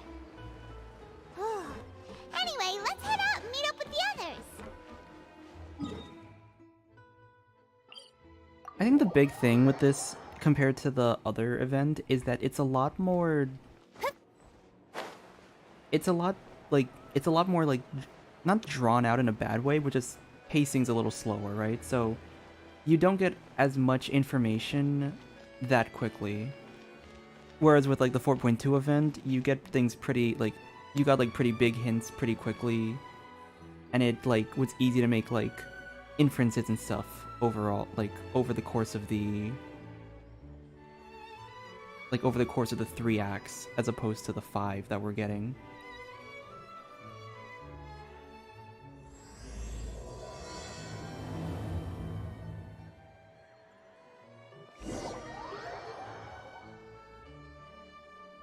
Okay, so we're doing a big time skip here. Okay, so no. See, I think that's the thing. Like, we focused on like showing bits of the filming and investigation, and I think we just skip over the boring stuff and just go straight to the meat of the story. Good work, everyone. We're looking to wrap with our 2 main ladies today. I can already smell our success. What do you mean, looking to wrap? Means completing the filming of all their scenes. Oh, aren't you the expert now? This upcoming scene is the 2 Musketeers' final confrontation with the Baron. There will be quite a bit of action, but no choreography beyond what we've already rehearsed. Anyway, get ready. Lights, camera, action! The view is beautiful tonight. It reminds me of that fateful night 10 years ago. And now that I've said it, I can even make out the faint fragrance of herbal tea in the air. Enough, villain! It's time that you pay for the death of our mother! My dear Iris, have you forgotten your manners? How can you speak like this to your own father? I'd sooner swallow all of my teeth than call you father. What did I expect? Seems the daughters have turned out to be just as obstinate as their foolish mother. In this world, mora and status is everything. She thought she could blackmail me using her children and force me to grant her recognition and concessions? Ah, how naive can a woman be? Mother never asked a single thing of you. All she wished was for us to live a peaceful life, just like the others. It was you who personally brewed the poison of prejudice and sent Mother to her death. Compared to that deadly poison, the 2 bullets that will soon pierce through your heart will be like sweet mercy.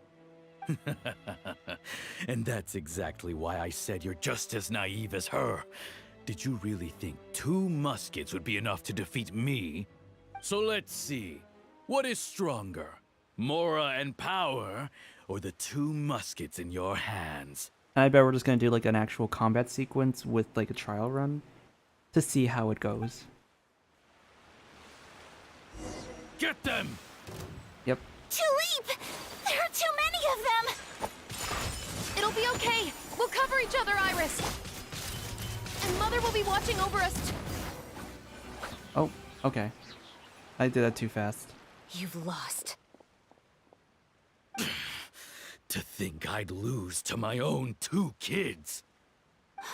We are no children of yours, and we'll never call that place our home. Then tell me, what did you do all this for? You lost your mother, and will soon kill your father as well. What will you gain in the end, other than sentences for your crimes? We will gain our long-awaited justice. Beautiful. It's over. Finally, it's over.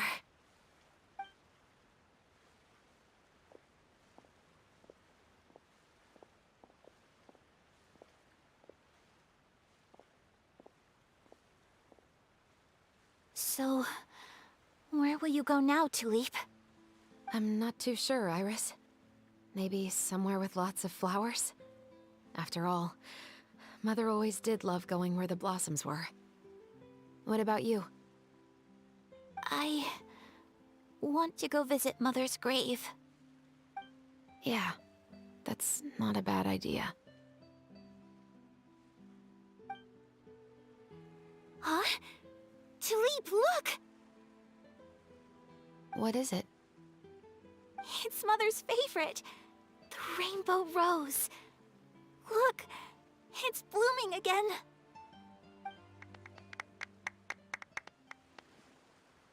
Excellent! excellent! That was beyond mesmerizing. Even I didn't expect the scene to go so well. And we got it in a single take. All right, everyone. We've got a wrap for Tulip and Iris. Congratulations, Ayaka and Chevres! Thank you. I didn't expect our parts to wrap so quickly. I wish I could savor the experience for just a bit longer. Paimon totally understands. Paimon's not ready to say goodbye to the clapperboard either. Filming has really been a lot of fun. I think, is there any like foreshadowing moment that we can take from that filming scene? You were great too, Chevres. The way you said, long-awaited justice. It gave Paimon chills. That is indeed my favorite line in the whole book. I still remember trying to act it out in my room the first few times I read it. Whoa, Paimon would have never guessed you're that type. Who doesn't like stories where the guilty are punished and justice prevails over evil? Don't forget, I'm the captain of the Special Security and Surveillance Patrol. Captain, I have something urgent to report. Please excuse me, everyone. I'll be back in just a moment. It's okay, don't worry about us.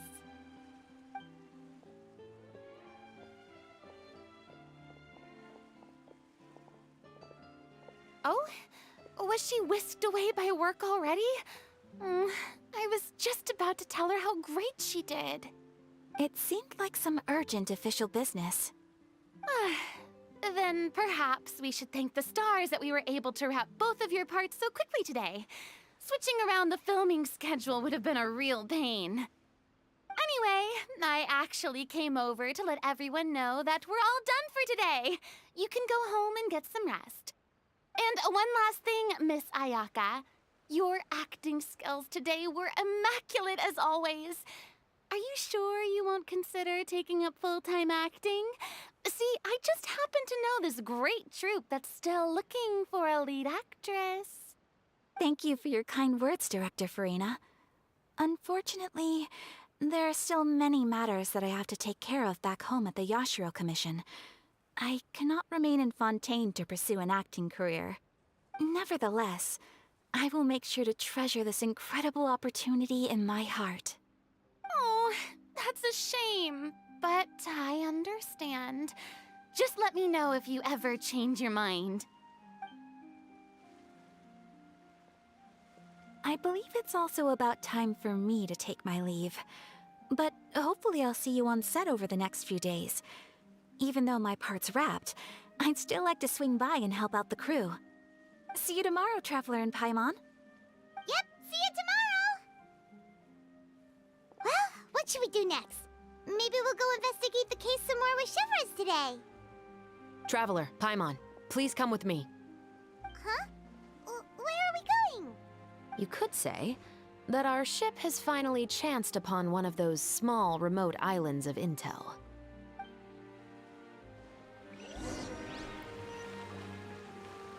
And just one thing I liked about the filming section is that we didn't just like drag on the filming parts and show every little scene that was like part of the story. We got to like show the specific like important moments that mattered. And I think like a story like that, like people can usually piece together like what happens in between. Not to mention we already got the summary from Chevres. Paimon's exhausted. Paimon definitely didn't expect having to float this far after a full day of filming. Yeah, you get the summary from Chevres, and we get to see some of the more important scenes of the film that you don't need to have like all the in-between stuff. So, Chevres, why did you take us here? Affirmative. It wasn't anything conclusive, but it should show us a clear way forward. Have you ever heard of someone by the name of Emily? Perfume lady, right? Oh, you mean that famous perfumer? She's a good friend of mine. She's lent me her aid several times in the past to resolve some difficult cases. After I discovered the rainbow rose at the scene of the murder, I sent it to her. After all, she's probably the foremost expert on flowers and scents in all of Fontaine. And then? There was nothing remarkable about the flower or the trace amounts of soil left on it. But according to Emily, the rainbow rose left by the killer was derived from a very rare cultivar. Huh. Paimon didn't know that there were different varieties of rainbow rose. Paimon just thought they grew everywhere in the wild. Flowers that are deliberately cultivated will always show some different features from those that bloom in the wild. We already knew that the rose left at the scene belonged to a special cultivar, but with Emily's expertise, we were able to pinpoint the place where it was first picked from. Oh, Paimon gets it now. So whoever first planted that rainbow rose was probably the killer. Precisely. And after we checked what we learned against some sales records from the past, we discovered that there's only one person in all of Fontaine who could grow and sell this specific cultivar. Really? And who is it? It's the novelist. Oh. But didn't you say he had an alibi? To be clear, I haven't changed my mind about him. I still don't think he was the one who pulled the trigger. However, that doesn't mean the true culprit never visited him at his home or never purchased a rainbow rose from his garden. Whatever the case, we will have to confirm a number of things with him. So you mean the next place we need to go is... Yes, we're going to pay him a visit at his home.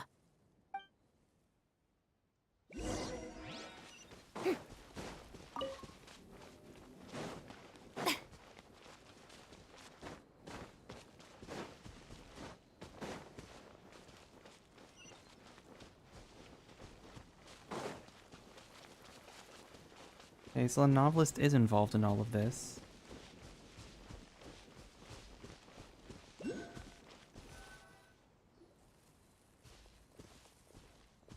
That should be his house. There are so many Gardamex stationed around the place. That's pretty unusual, right? According to what he told me last time we spoke, he hired them so he won't be harassed or disturbed. Huh. So there are a lot of flowers in his garden, but Paimon doesn't think we'll be able to pick one without alerting the Gardamex. Right, which is exactly why I think there has to be a special connection between him and the killer. So, should we knock? Just wait here for now. I'd like to take care of a number of those Gardamex first. But they're so far away. How are you planning to do that? Don't forget, Paimon, I'm actually the real-life captain of the Musketeers. Oh, can we get to... do we get to, like, aim?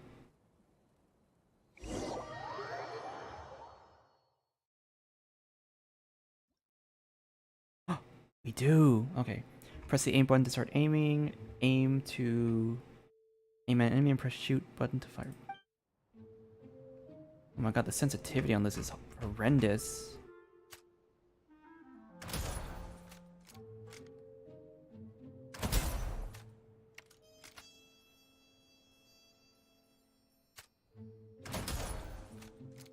What? That was a headshot.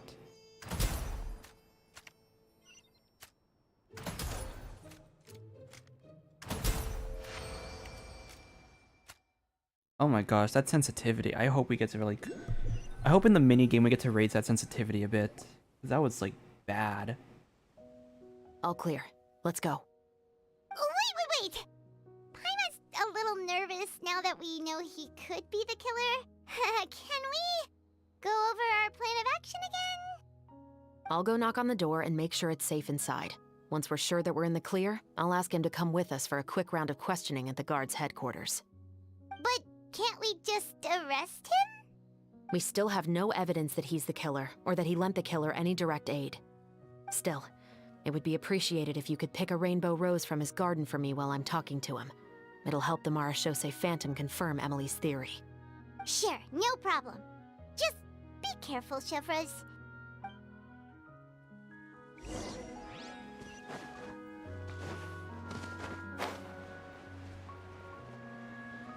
I think it's interesting how, like, how Emily and Chiori have, like, special, like, intel connections with Chevres.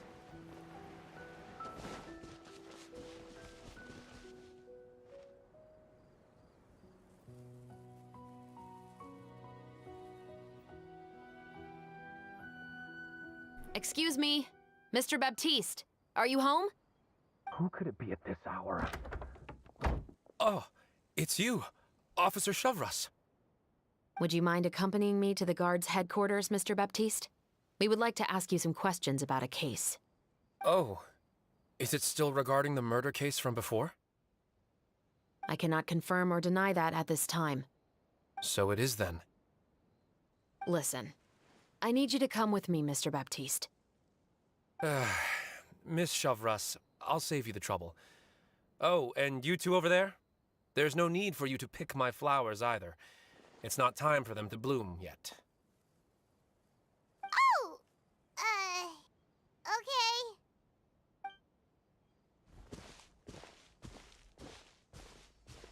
By saving me the trouble, you mean...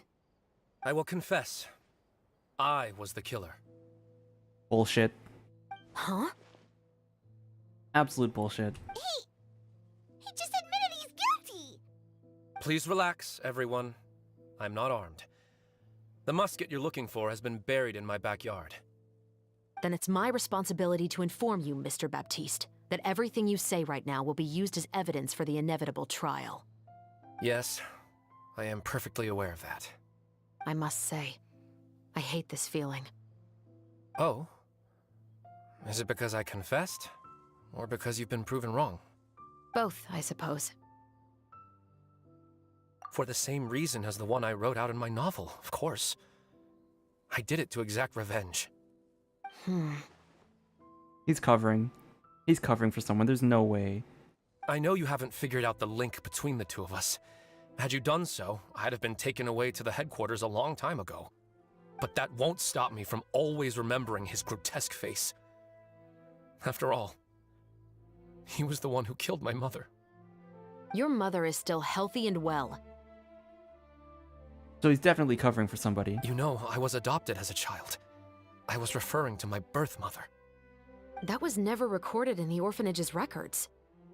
Please forgive a 6-year-old child for concocting some lies to protect himself after watching his mother die right in front of him. There's no... I'm really trying to think about this. There's no way that this is the... There's no way he's not covering for someone. So, your novel, it was like a record of your life? No, of course not. It was a work of fiction with many embellished parts. But I am indeed the illegitimate son of a wealthy and influential man who abused his power to murder my mother. That part was 100% real. But the man you killed didn't have a Mora to his name. He was a hired assassin, an irredeemable beast who sank his fangs into a defenseless woman just for a few bags of Mora. But if that's really the truth, you wouldn't be telling us any of this now. You still haven't managed to take revenge against your father, the true mastermind behind it all. I never thought I'd hear that kind of thing from the captain of the Special Security and Surveillance Patrol. I'm simply skeptical about your motives. It's simple, really. I've grown tired of everything and don't want to shoulder this burden anymore. Who is he covering? Okay. Clearly, I don't know if it's obvious. I don't know if it's just me having... I don't know if I actually, like, interpreted this correctly. I don't know if it's obvious to, like, everyone that he's covering. I might be wrong. I might be proven wrong in the next 2 minutes. You may have considered me too soft to pull the trigger. Well, as it turns out, you are exactly right. I've become overwhelmed by the aftermath of the murder. So you're going to call a stop to your revenge, just like that? The true mastermind is too rich and too powerful for me. I've accepted that I will never be able to avenge my mother alone. And so what? The characters in your book never gave up. Now, Officer Chavras, I'm the one who has killed a man, aren't I? Are you trying to convince me to commit another crime? What's your father's name? How do you plan to prove the veracity of all of your claims? Well, I'd like to speak with you privately. Sure. Why don't we speak privately at the guard's headquarters? No, it has to be here. I must ensure that we won't be overheard. Fine. Let's talk here. When I said won't be overheard, I meant by anyone. I would like to speak with you and you alone.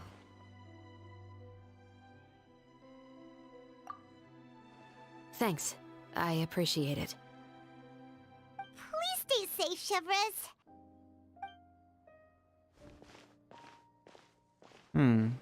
All right. Let's hear it. Will you really believe what I'm about to say?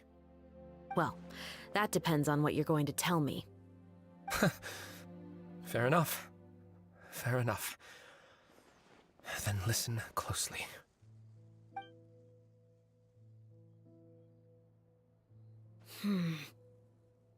So that's how it's all connected. So, it seems you believe me after all. Do you want me to go public with this? No, of course not. At least, not right now.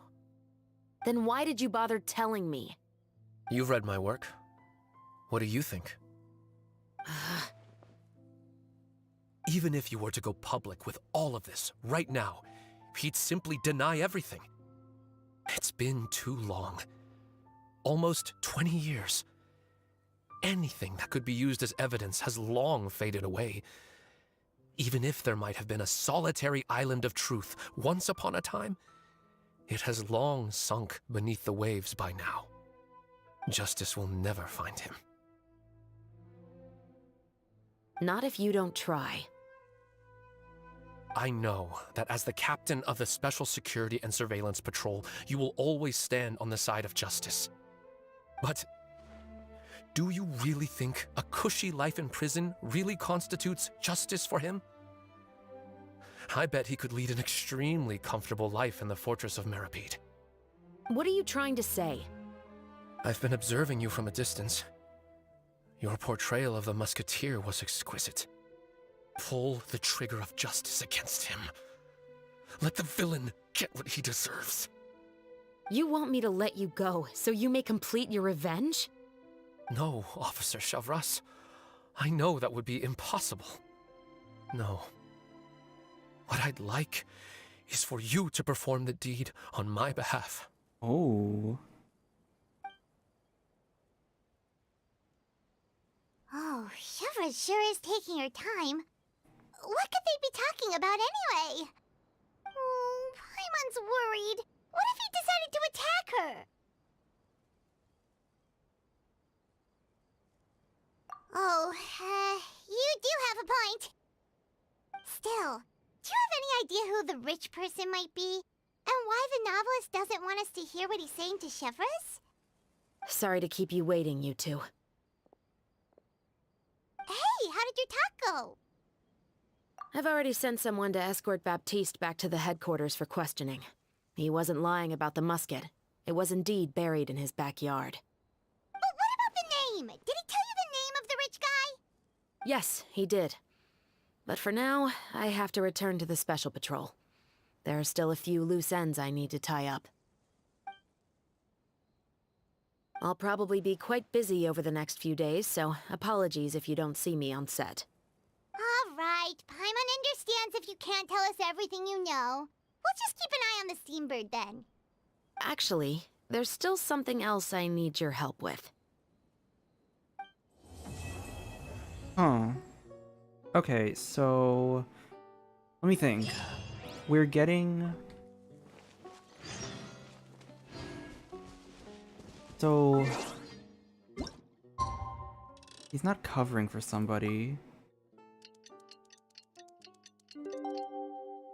I guess. There's definitely a connection apparently about his motives involving the why he killed. And I guess this is the act where we figure out what those motives are. We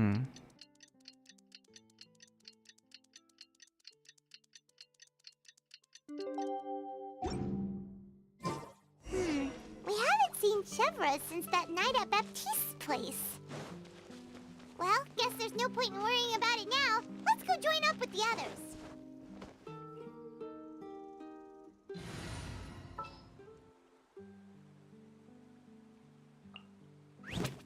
Can I go catch up on my... Let's do this teleport.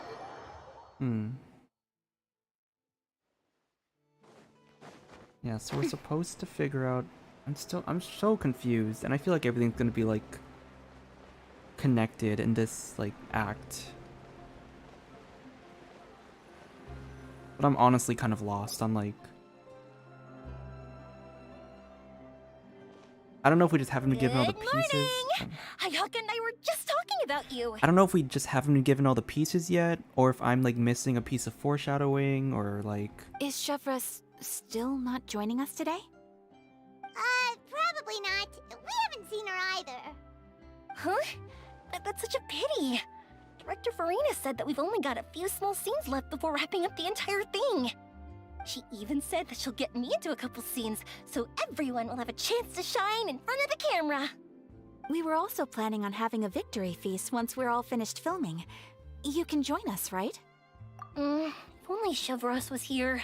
I still haven't taken a photo with her. I'm afraid that can't be helped. Those special patrol folks are like phantoms when they've got a case on their hands. But to be honest, I'm even more concerned by what I read in the Steambird earlier this morning. It said that the killer in the murder case was none other than the author of the 2 Musketeers. Oh yeah, I heard about that too.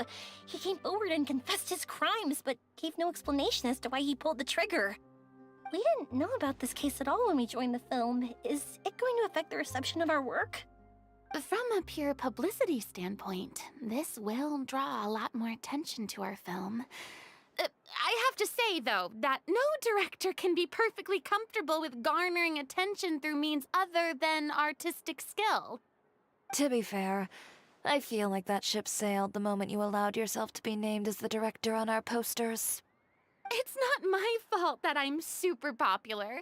What was that saying again? My popularity has, Sunk to an all-time low? spread to the 4 corners of Teyvat.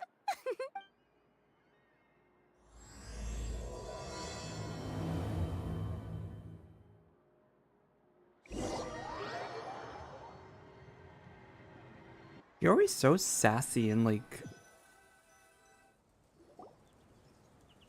Not like a dick, but in a funny way, you know? That makes sense. Excuse me, everyone. Who are you? Xavier! Feels like it's been ages since we last saw you. I've been talking non-stop with the Film Association, and I'm absolutely swamped trying to coordinate the film's marketing. So forgive me for not being around more often, but please believe me when I say that I will make sure everyone's hard work gets the exposure it deserves. Oh, seems like you've been fighting your own battles. Yes, that's one way to put it. Oh, and before we begin the final round of filming, please allow me to finally introduce you to the original investor of our film, Mr. Morris. A pleasure to meet you all. Yes, glad to make your acquaintance, Mr. Morris.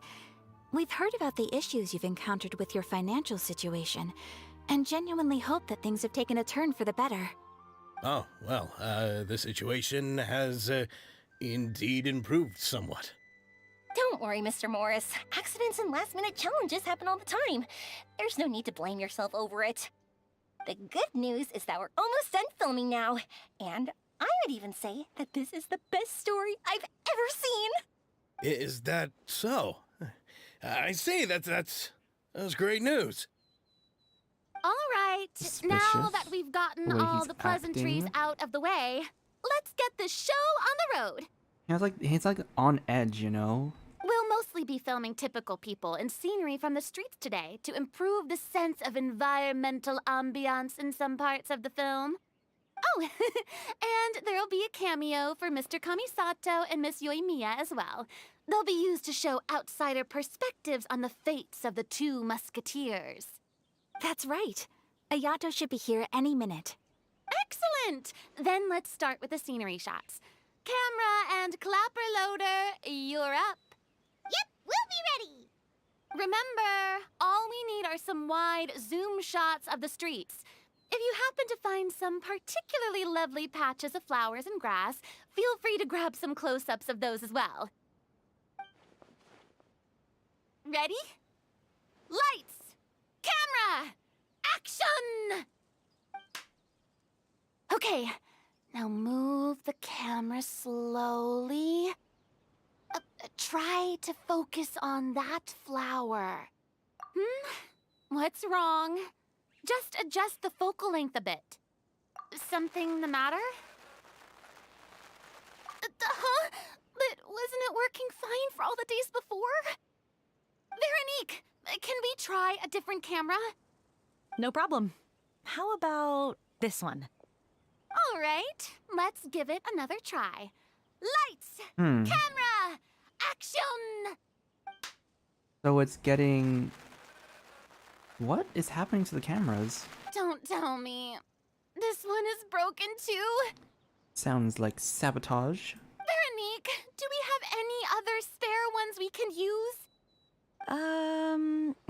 I'm afraid we only brought these two today. What? Then go find a workshop to get them repaired right away. Oh, and you too, Bono.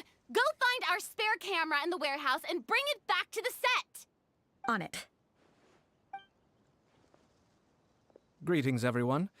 My apologies for the delay. Is something the matter, Ayaka? It seems like there are some issues with the filming equipment today. We're stuck for the moment. I see. Well, let's not just stand here twiddling our thumbs. Actors, to the makeup booth. We'll start on the next scene as soon as we get a working camera.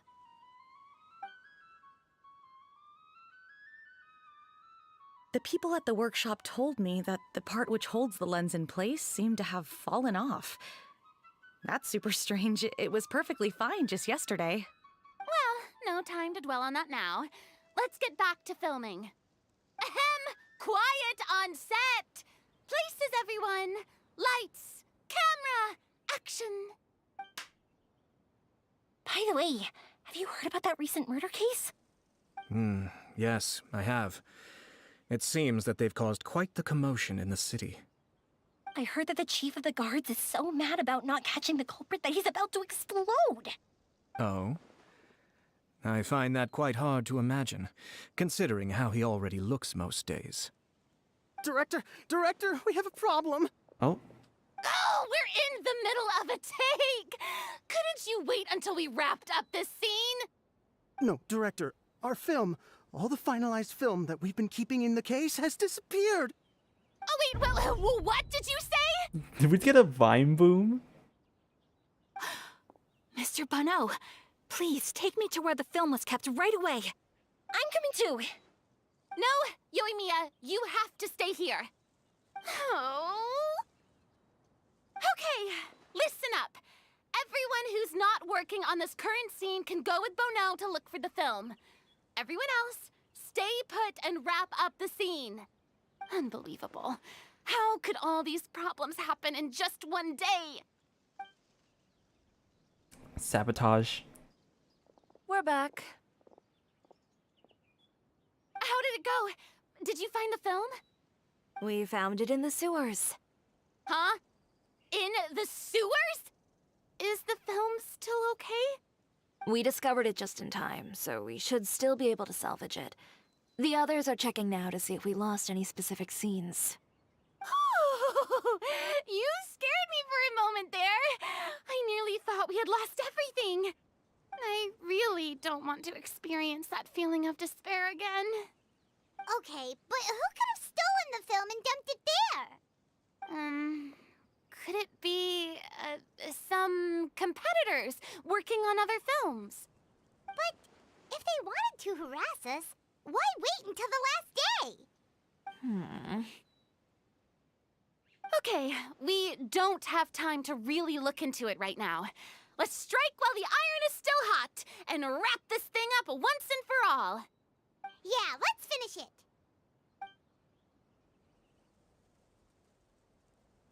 Do unexpected situations and problems struck to the film you would overcome. I would like to officially announce that our entry to the festival, The Two Musketeers, has now concluded filming! I'm unspent. It's so late already. Even though the filming process proved to be extremely challenging, everyone provided valuable and unique contributions to the final product. Thank you all for your dedication and support.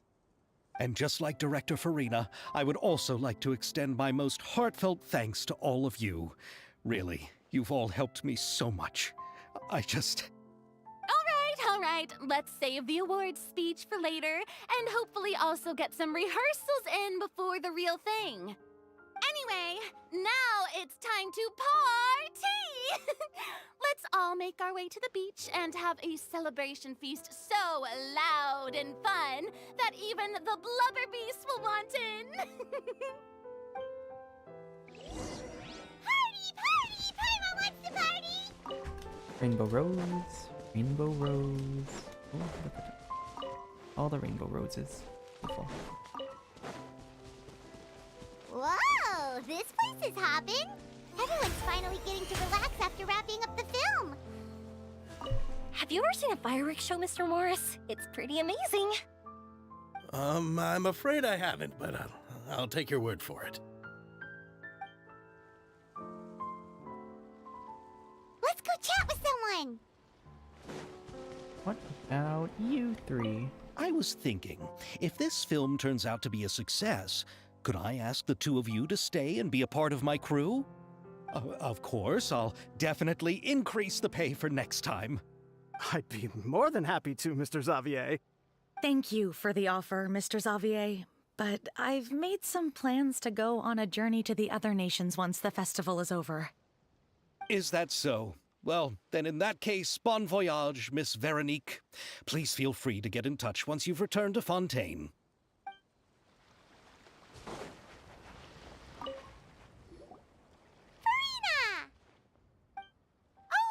My darling clapper loader and camera operator, you've both worked really hard. Paimon thinks you worked even harder than us! Honestly, Paimon was getting a little tired of playing with the clapperboard by the end of it. Worst of all, Paimon started having dreams of you shouting, "Lights! Camera! Action!" into Paimon's ears. The actual dream can't even start until you've yelled that! Hey, if anything, shouldn't I be more grand and delightful in your dreams? We've been through so much together, and that's how your brain remembers me? That's not Paimon's fault! We've just used the clapperboard too much lately. Anyway, what's most important is that we've wrapped the film. I'm pretty confident that we'll take first prize. Hey, no need to mention the official name. Wait, now that you mention it, if we did win the prize, would Farina just get a statue of herself? Come on, I don't need that kind of attention. Xavier can accept the reward on our behalf. But just imagine! Farina accepting the Farina Award and holding a Farina statue. The Farinaception. I'm going back to my dessert now. You all can keep discussing that on your own.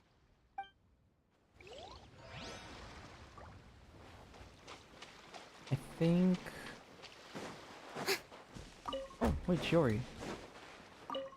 Oh, this is turning out to be quite the party. I don't know why. The Morris guy seems a little suspicious. Hey, Ayato! He's acting like he's acting like he's on edge, you know, like especially in that beginning scene. And then there was that one shot of Chiori like looking off to the side where Morris was directly in that like line of sight. And now I'm just thinking like he's probably like involved in this sabotage somehow. Everything went rather smoothly. Thank you for your concern. Ayato told me that we've already confirmed the dates for some Inazuma Fontaine cultural exchange events. So the next time we visit, we'll be doing so in our capacities as the representatives of the Yashiro Commission. Oh, that's great! Then maybe Paimon will be able to find Fontaine detective novels in Inazuma from now on! Oh, wait, wouldn't Yai Miko get upset if that happens? That would be stealing some of her business. You've got a point. She's always complaining that light novels have become bland and too predictable after all. The cultural exchange won't only feature literatures of both nations, of course. We have also made plans for cross-cultural engagements in the fields of gourmet cuisine, toy making, and artisan craftsmanship. Whoa! Paimon's getting super excited When the time comes, be sure to visit and participate in all the events. I'm gonna take a guess, a random guess. 4.6 is when that's gonna happen. Maybe 4.7.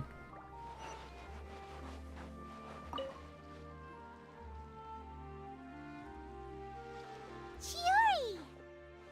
Hey, you two. Are you not really into these kinds of big social occasions?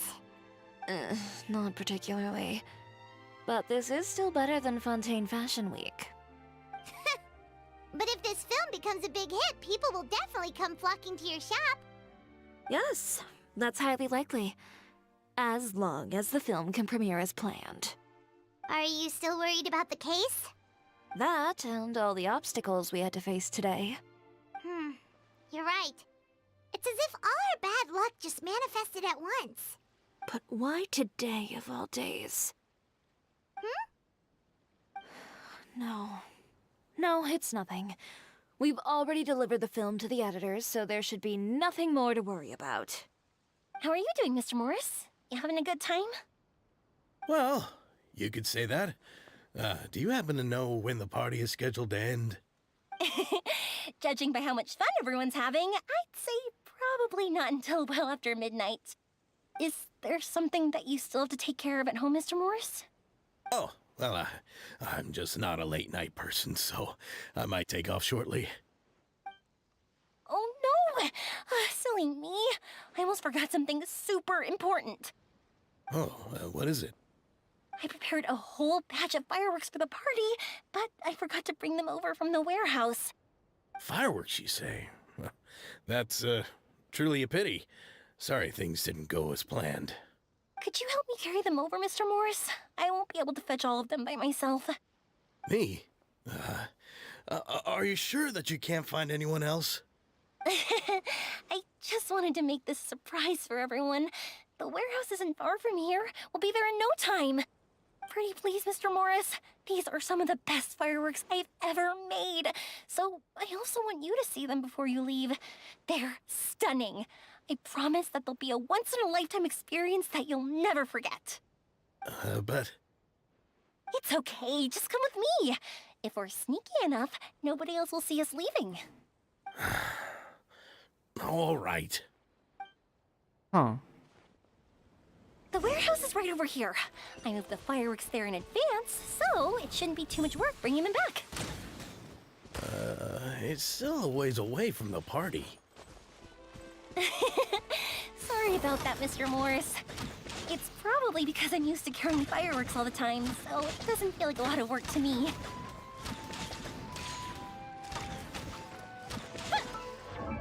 What is her? Damn.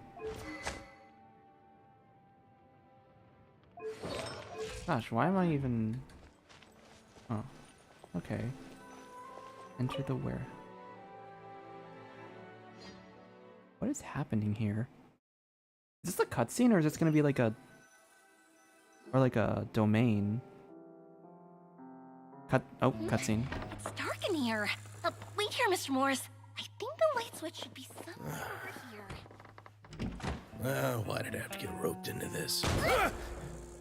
What was that?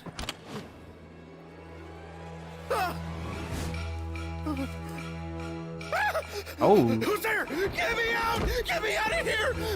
Oh. Did you really think you'd get away, Morris? Oh, dang. What is happening here? You've got the wrong guy. It wasn't me. I'm not the killer. You know, Eliza died a far more heroic death than this. She fought your assassin to the end, to save the children she had hidden beneath the floorboards.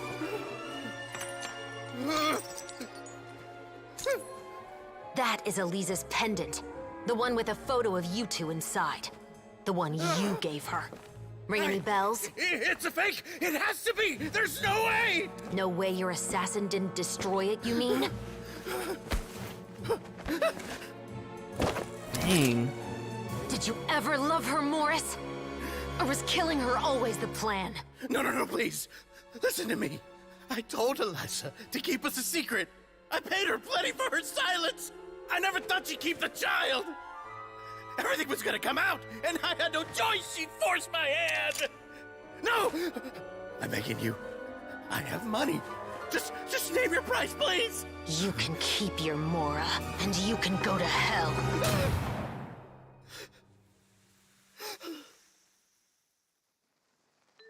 I'm Captain Shovraz of the Special Patrol.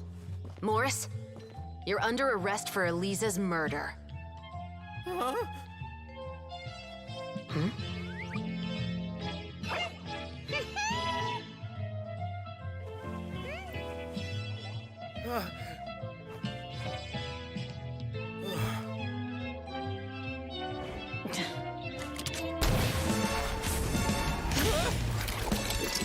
You're under arrest too, prop manager Veronique.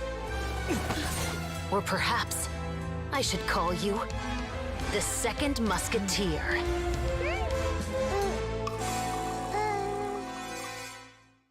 Huh? Wait, what's going on? This wasn't in the script. I'm sorry. What?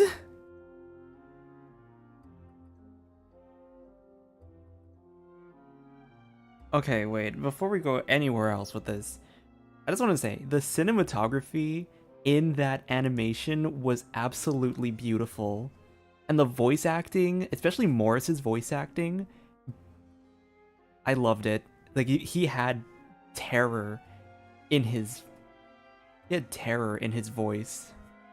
Drop the gun, Veronique. Why? Why would you keep me from exacting revenge on this heartless monster? Drop your weapon. This is my final warning.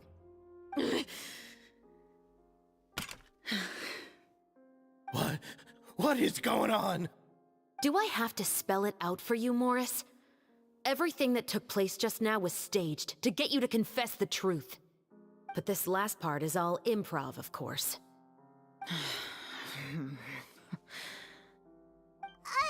Chevraz, you told us you wanted us to help you stage a play. You never said anything about the Second Musketeer.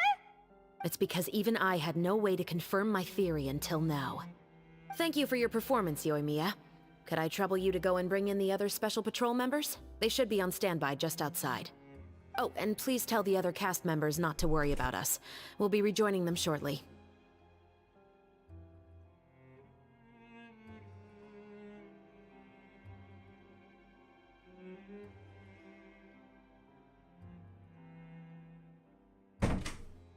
On it.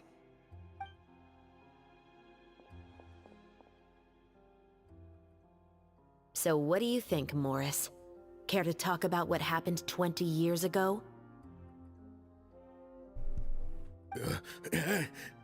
My patience is limited, you know.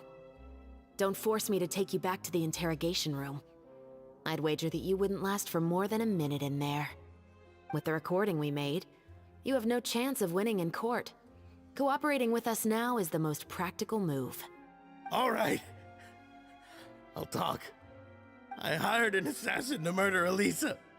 She once worked as a maid on my family's estate. She was very beautiful, and after some time I fell for her. We kept our relationship a secret and carried out an affair for some time, but it wasn't long before she became pregnant. And if my parents ever found out, they would have stripped me of my inheritance and status, driven me out of my home. I also didn't expect Elisa to insist on bringing the pregnancy to term. She even asked me to leave my family and travel far, far away with her. She believed that you were truly in love with her. I didn't have a choice. I gave her a large sum of Mora, told her to leave the family and to get rid of the baby. But then years later, she sent me a letter. There were photos of 2 children, and she even asked if I could find some time to visit them. Huh? 2 children? Paimon thought Baptiste was the only... you mean... Even if she had the children against your will, you could have just ignored the letter entirely. Why kill her? I had just gotten engaged to be married to an heiress from another wealthy family. So if anyone were to find out about Elisa, my life would be completely ruined. I didn't have a choice. No. You always had a choice. You just made the wrong choice. Again. Do you know how it feels to watch your mother be killed right in front of you? My brother and I were hardly even school age yet. We were hidden beneath the floorboards, grasping each other's hands like a lifeline. We were so terrified that we didn't even know we could ever take a breath.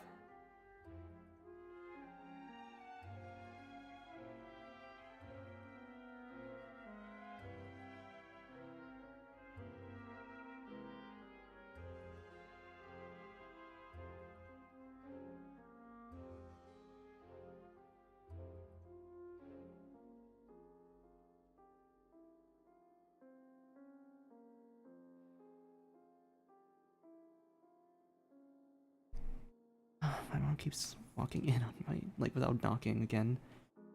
Sorry about that.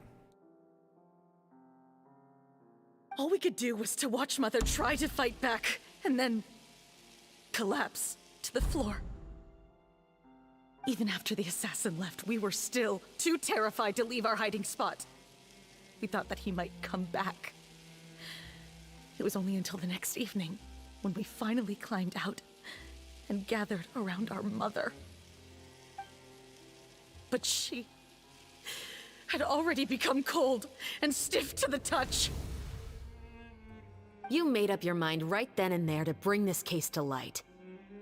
Not only that, we resolved to get our revenge. And that's why you became the Musketeers. No, that's why I became a musketeer. The man from before was also killed by me. My brother had nothing to do with it. I knew it. I knew he was covering. I figured as much. And then I actually believed that he killed him because we didn't get confirmation on anything. You did? I once told these two that he didn't look like a killer to me. His confession from that night also rubbed me the wrong way. I think what really tipped me off was, how could I not feel a sense of regret in him? Huh? He confessed faster than any criminal I've ever met, but he didn't say a single word about you. He insisted that he was the sole perpetrator in the case. But after the questioning ended, I disassembled the musket we dug up from his backyard, put it in front of him, and told him to reassemble it. Wanna guess how far he got? Oh. Okay, I just realized that bit of foreshadowing for Veronique made the prop muskets. That was really good foreshadowing. It's such a small detail, but you don't really notice it. He had no idea where to even start. He's never touched a gun in his life. Based on that, I determined that he was not acting alone. He only surrendered himself to draw our attention and create a moment of opportunity for his partner. So, I decided to play along. And as expected, the second musketeer followed us without hesitation once she saw Morris get separated from the rest of the cast. Besides, why else would he call the novel The Two Musketeers? But how did you know it was Veronique? I figured it out the moment Baptiste told me his father's name. That so-called financial crisis was all just a ruse. He just wanted to sign up as the investor and then leave the film without any source of funding. After all, he has a vested interest in minimizing the reach of this story. It's really just the same thing as what he did to Eliza all those years ago. Human scum. But then Xavier pulled out all the stops and got the film made against all odds. Morris couldn't have that. With the killer in custody, he figured it was safe to act. And so he came to visit the set today, just as I expected. Wait, so you were behind all those mishaps today?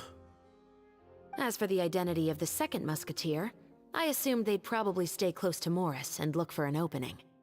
And if they already knew that Morris was the film's investor, then that narrowed the list of potential suspects as well. Furthermore, being the props manager would allow the culprit to avoid scrutiny by purchasing mechanical parts in the name of the crew.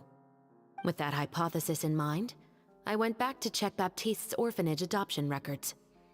Guess whose name I saw on the same page, just a few lines from his. My brother. He trusted you. As in, he trusted me to perform the deed on his behalf? He trusted you to stand on the side of justice.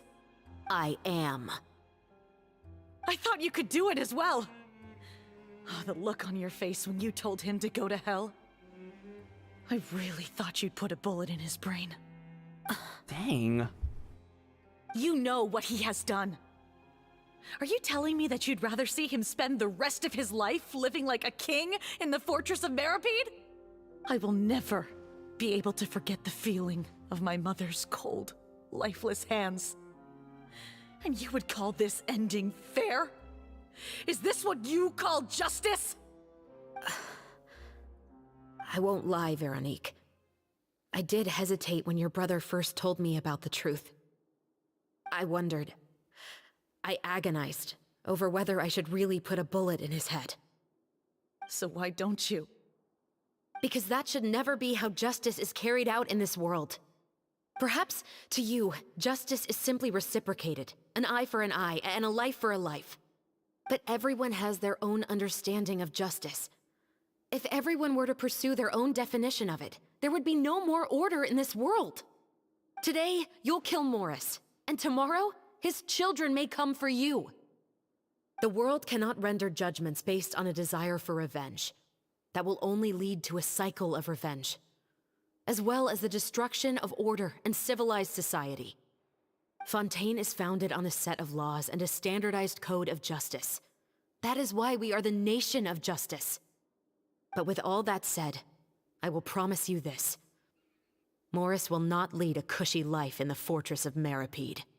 Chevreuse, the rest of the special patrol is here. Thank you so much, Yoimiya. Letelier, Terena, please take them away.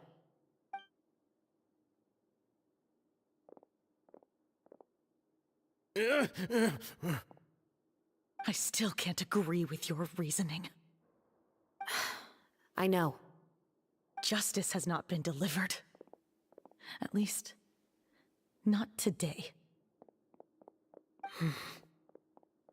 Chevreuse. Let's go. We should give an explanation to the crew. Thank you for your concern. I'm fine. I'm just thinking about the things in life that have driven people to take justice into their own hands.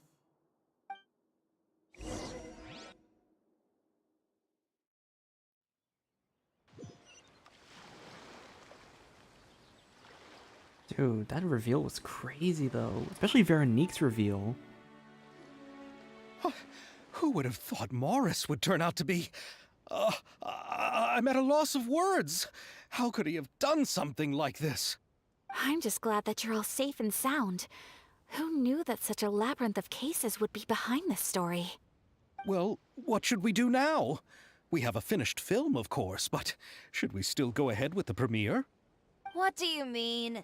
Shouldn't you be even more motivated to spread the word now that you've learned the truth? Chiori is right. I'd also like more people to see this story for themselves. But the real ending of the story seems to have deviated somewhat from the one in the script.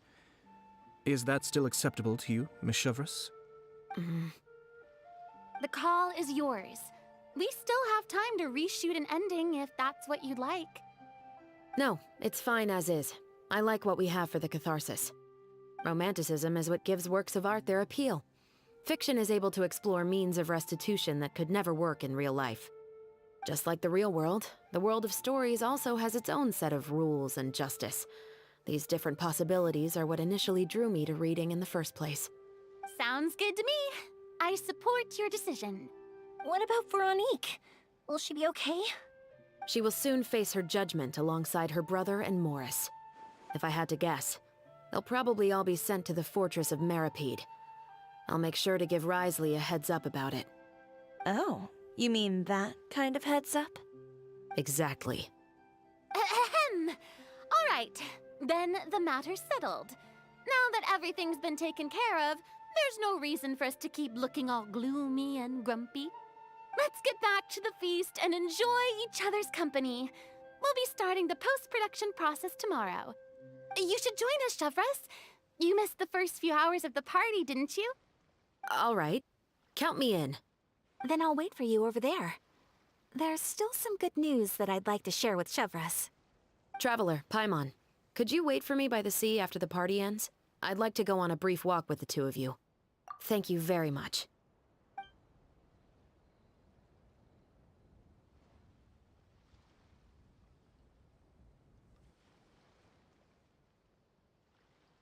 Oh, Ayato's playing TCG. Nice.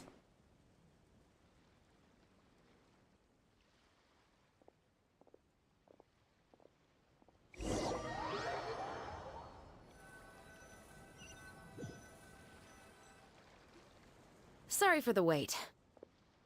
Oh, we weren't waiting long at all. Is there something else you wanted to tell us? No, I don't have anything new to share. I just felt that since you were my investigation partners, I should have another conversation with the two of you. Traveler, how would you have responded to Baptiste's request if you were in my shoes? I like how we get to kind of choose these answers. The Traveler's his own character, but at the same time I do think that it's like... I'm gonna say this. I will say I don't know. Because you can say that you would do something in a certain situation, but when that moment comes, you may react completely differently. So there's no way of knowing for sure whether you can go through with something or not go through with something. When I was young, my father often took me here to swim. We'd come rain or shine, even when it was freezing cold. He told me that swimming was the best activity to train one's strength of will. You could never give up before reaching the shore, especially when the water was cold. Oh? Why's that? Because the moment you give up would be the moment you die. At that point, I still hadn't received my vision. One winter, the chilly wind felt almost like knives on my skin, and the seawater was so frigid that it numbed my toes the moment I stepped in. I cried and begged my father to spare me from having to swim across, but he wouldn't listen. He used to be a member of the Special Patrol as well. You could say it was his way of educating his children.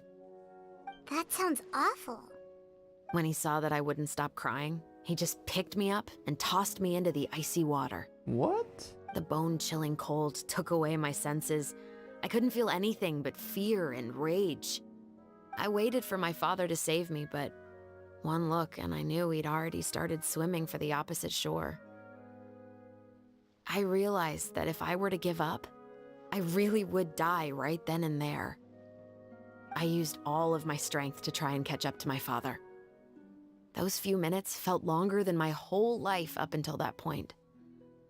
I did, however, make it to the other side. I've never felt afraid about anything in my life after that, nor have I ever cried again. That's still very bad about what her father did. That way of teaching would have never worked on Paimon. Yeah, I don't think that was the right method for anyone. It's just that, working now as I am in the pursuit of justice, I still sometimes feel like I've been tossed into that winter sea all over again. The anger and the helplessness. Shivers. But the worse I feel, the more I know to never give up. The alternative would be to forever lose myself among the waves. Anyway, how about a race? Neither of us will drown, but we can still see who swims faster. You guys go ahead! Paimon will grab the clapperboard to mark the start of the race.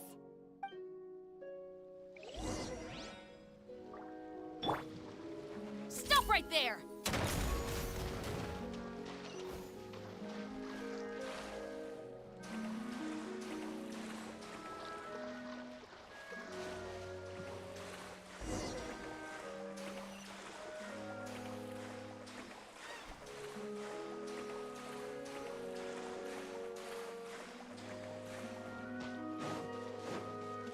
Final warning!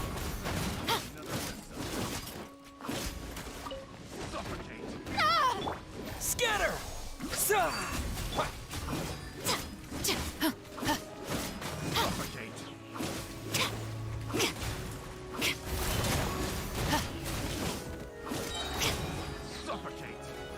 You asked for it! Stand down!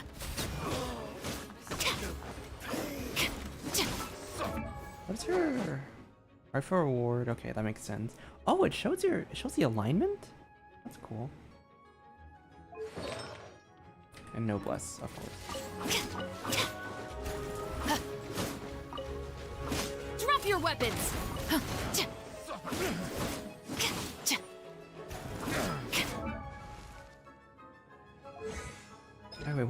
Wait.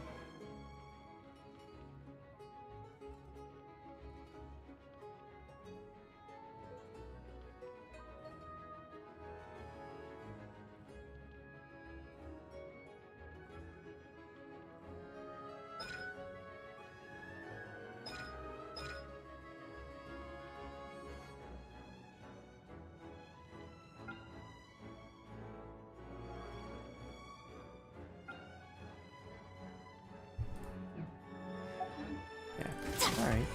Propagate! I was going to kind of like a test right here.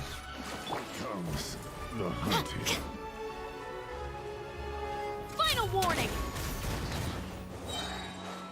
Hands where I can see them!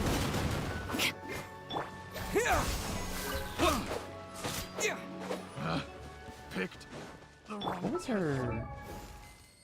She had a pretty high attack too, actually.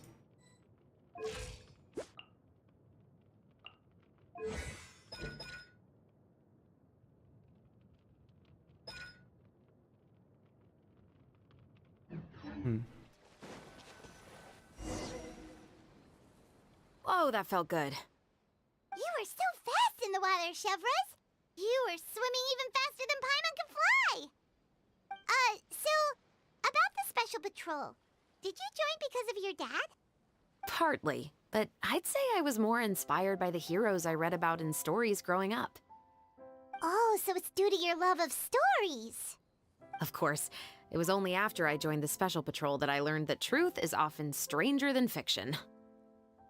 Come on, let's walk a bit more.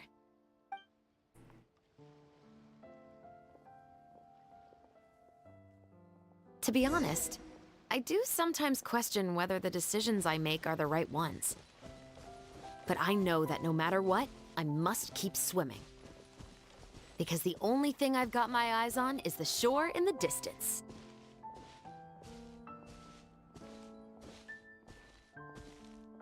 I like how she's not like a. She kind of has like a, like.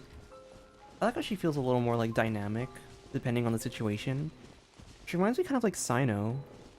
Her like demeanor in like a serious Thank situation. you for coming on this walk with me. I feel a lot better after getting all that off my chest. Huh. We're nearly back at Baptiste's house. Huh, you're right. I didn't realize we were so close. He really did plant a lot of flowers. It's just like how he described it in the story. Huh? Wait. Paimon, Traveler, look! The rainbow roses in the garden. They're in full bloom now. Aw, that's such a nice like. That's a nice little like callback to the original piece. Even though it's a bit late, I must thank you for investigating this case with me. Not on behalf of the Special Patrol this time. It's a personal expression of gratitude from yours truly. Oh, you want to hear more about my father? To be honest, I didn't spend that much time with him. He was always busy with the Special Patrol, so he would often return home really late at night. Some nights, he didn't come home at all. Once, he didn't come home for a long time, maybe a whole week or so. When I went out to buy food, I learned that he had become a criminal, and by extension, that made me a criminal's daughter. Oh. But we can talk about that another day. I actually have a lot of sympathy for Veronique and Baptiste. I can understand the hatred they feel for their father. But that doesn't mean I'll allow them to walk the path of evil, even if it might lead to another sense of justice. Films are different from the real world. They're a form of art and represent the wishes in people's hearts. I adore the two Musketeers, and I'm very happy to have had the opportunity to act the role as one. I can't wait to catch the film when it premieres in the Opera House. I'm looking forward to seeing the audience's reaction to the climactic ending. Thank you for looking out for me. I'll see you at the award ceremony. I'd be very surprised if we don't win. I think there's just like a.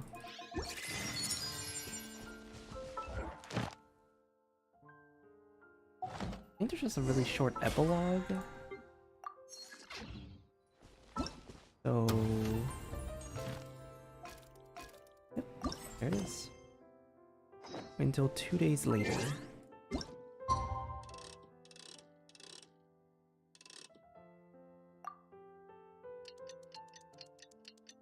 I love a good like mystery drama, so this was actually a really good like. This was a really good story. The events have always been getting much better.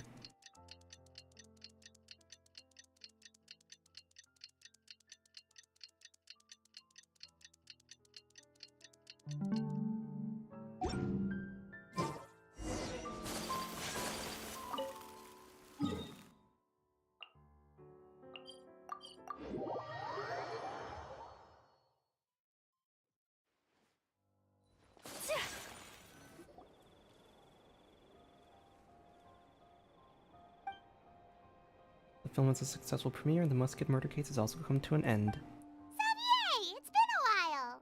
Hey there, you two! Sorry I've been scarce. I've been buried in marketing and preparing the film for release ever since we wrapped post-production. The award ceremony is today, right? Paimon wonders if we'll win the Farina Award. I'd give it a 90% chance. Farina! Oh, Paimon didn't know you were already here. You're earlier than everyone else. I'm sure the others will also be here in no time. Xavier, if we end up getting called on stage, shouldn't you come up with a name for our crew? What? But we don't even know if we're going to win. I wouldn't want to jinx our chances by celebrating early. Just open your eyes! Surely you've seen the audience's reactions to our film. We've had nothing but critical acclaim. You've also had conversations with the Opera House's operating staff, right? Didn't they want to increase the number of showings? With the mora you've made from the box office, you can now open your very own film company. But that's all credit to my amazing crew. You've all helped to make this a reality, so I can't be the only one asked to come up with a name.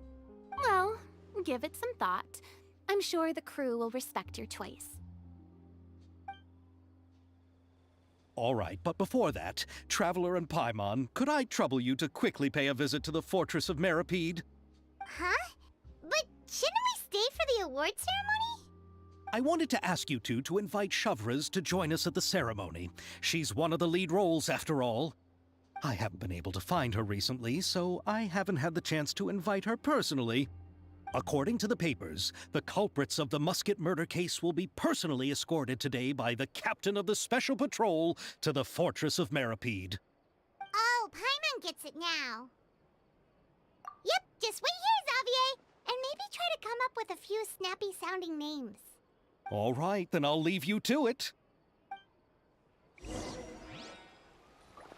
Will we really win an award? Trust me. When have I ever been wrong about something like this?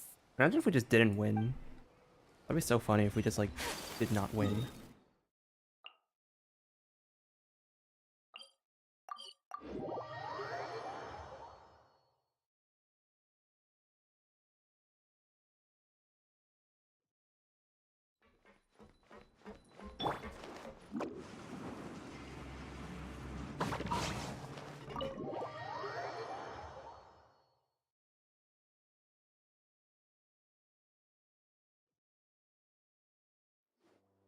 This is as far as I'll be taking them.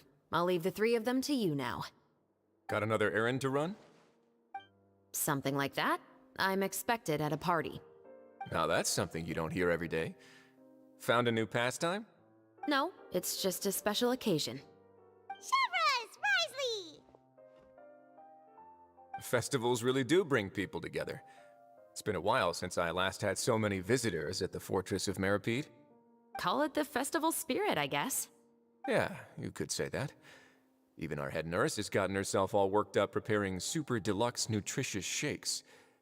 Just one gulp and you'll have met all your nutrition needs. Were you talking about work just now? We've already finished discussing everything. So, what do you think about my heads up, Mr. Risley? I believe I haven't yet made any promises or guarantees. But you also didn't shoot me down.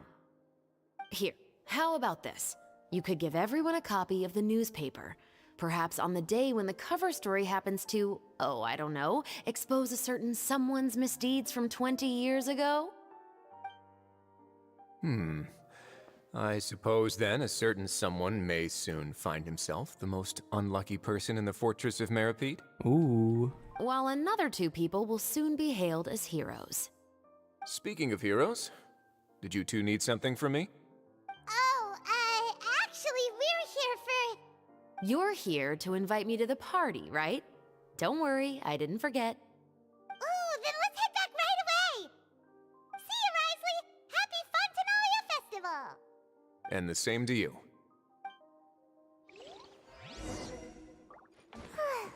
Please, go and enjoy the festival. I think that's a good catharsis for the 2 musketeers. A little bit of a like even if they didn't exactly get their revenge, they can still get the... And the winner of the Farina Award for the first Fontanalia Film Festival is... Sorry. Even though they didn't get their, like, complete revenge, they still get some sort of, like... I guess, catharsis. The 2 Musketeers! Ooh. Now that poster is nice.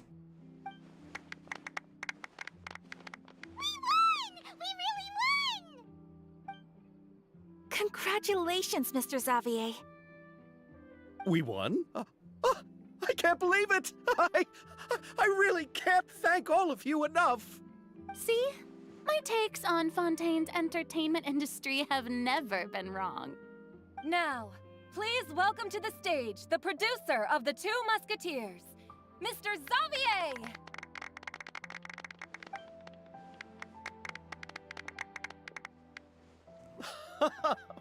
Thank you! Thank you all so much for your recognition and support. Did that one While I'm girl up in the here, crowd have, like, a I'd really love to give weird special hairdo? thanks to... Time really flies, huh? It certainly feels that way. It feels like it was only yesterday when you were teaching me to hold a musket. Will you come back to Fontaine again? Of course! I'm very fond of this city. There are so many novel and interesting things that it's been hard to keep track of them all. But how about you? Would you be interested in visiting Inazuma? I can't say the thought has crossed my mind before, but I'd be willing to consider it now. I will be eagerly awaiting your visit. It would be wonderful if you could visit my home and enjoy a taste of our tea and desserts. Yeah, let's keep in touch. Did you accomplish all you came here for? Yes. And you should visit Inazuma again sometime. How has Ogura and her business been? To my knowledge, she's doing quite well. Tell her I said hi. I certainly will. I heard the thunderstorm has stopped. Yes, and the war has also been brought to an end. Peace and prosperity has returned to the islands. I quite like the sound of that. Perfect for hanging textiles out to dry. I'd like to offer my thanks again to the entire cast and crew. Without you, I would have never completed this film, much less had the opportunity to be standing on this stage. With the support of my entire crew, I would like to officially announce our film company, Musketeer Pictures! This one right here. Why does her hairdo look so off? Ho-ho! That has a really nice ring to it. Then in that case, let's please welcome all the members of Musketeer Pictures onto the stage for a commemorative photo. Oh, Paimon didn't know we'd also be taking pictures. Director Farina, I believe you are the most deserving person to raise this trophy. Huh? No. There's no need. It's so embarrassing. It's an honor the director deserves. Yes, I agree. I just want to see her holding herself. Just accept that you're not getting out of this. Ready, everyone? 3, 2, 1. Musketeer Pictures!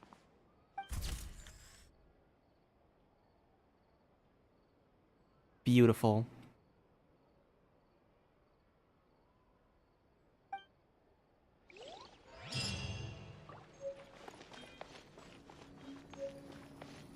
Oh, nice. And we get our own little framed photo for the event. And I finished right after the new day starts, so I get some free Get some free things.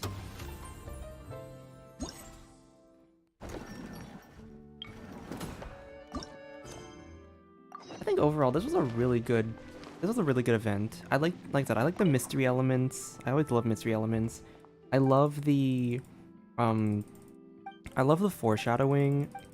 I think it's one of those stories, like every mystery story is the same thing. You don't see it at first. But then when they reveal it at the end, you realize how much, like, small details they included to make it more obvious that,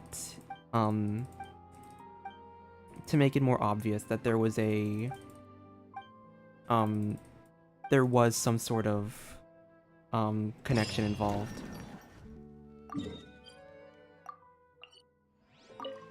And I want to see...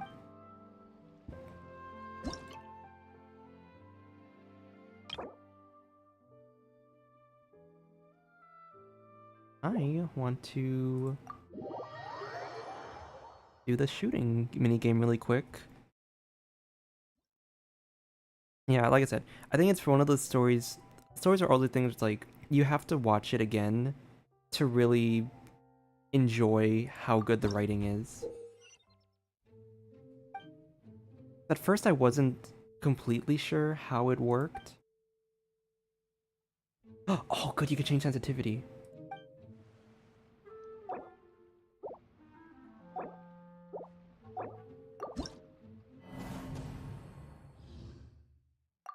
Where is sensitivity at?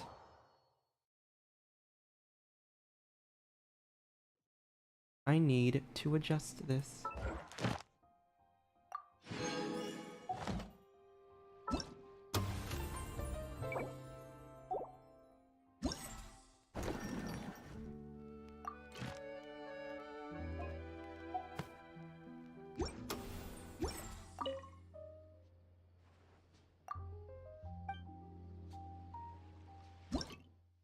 Is there a setting? Is it in, like, actual... Oh, is this... Let me try to do, like, max sensitivity and see how that... I'll see how that plays out. Because I actually play a lot of FPS games, so I'm actually pretty good on the sensitivity stuff.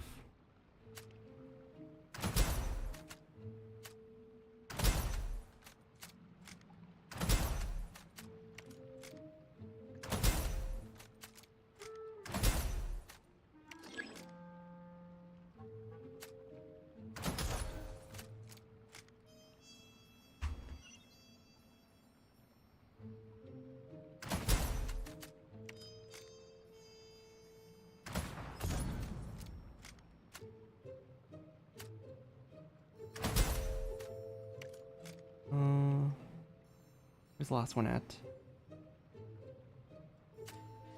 Oh, there you are. Missed. You.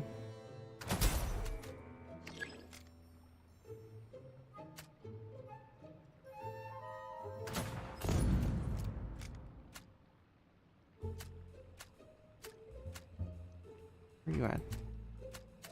Oh, there you are. Go for the one that's... Go for the one that's not asleep. Boom. I like that. I could probably do better, though. Okay. As I was saying, I think this foreshadowing was really good. The writing was definitely something. It's like you have to, once again, you have to listen to the story again to really understand how good it is. But I think overall, there's not too much I want to say. It was pretty direct in that sense. I think that'll be it for the stream. Thank you all for watching, and I will see you guys next time.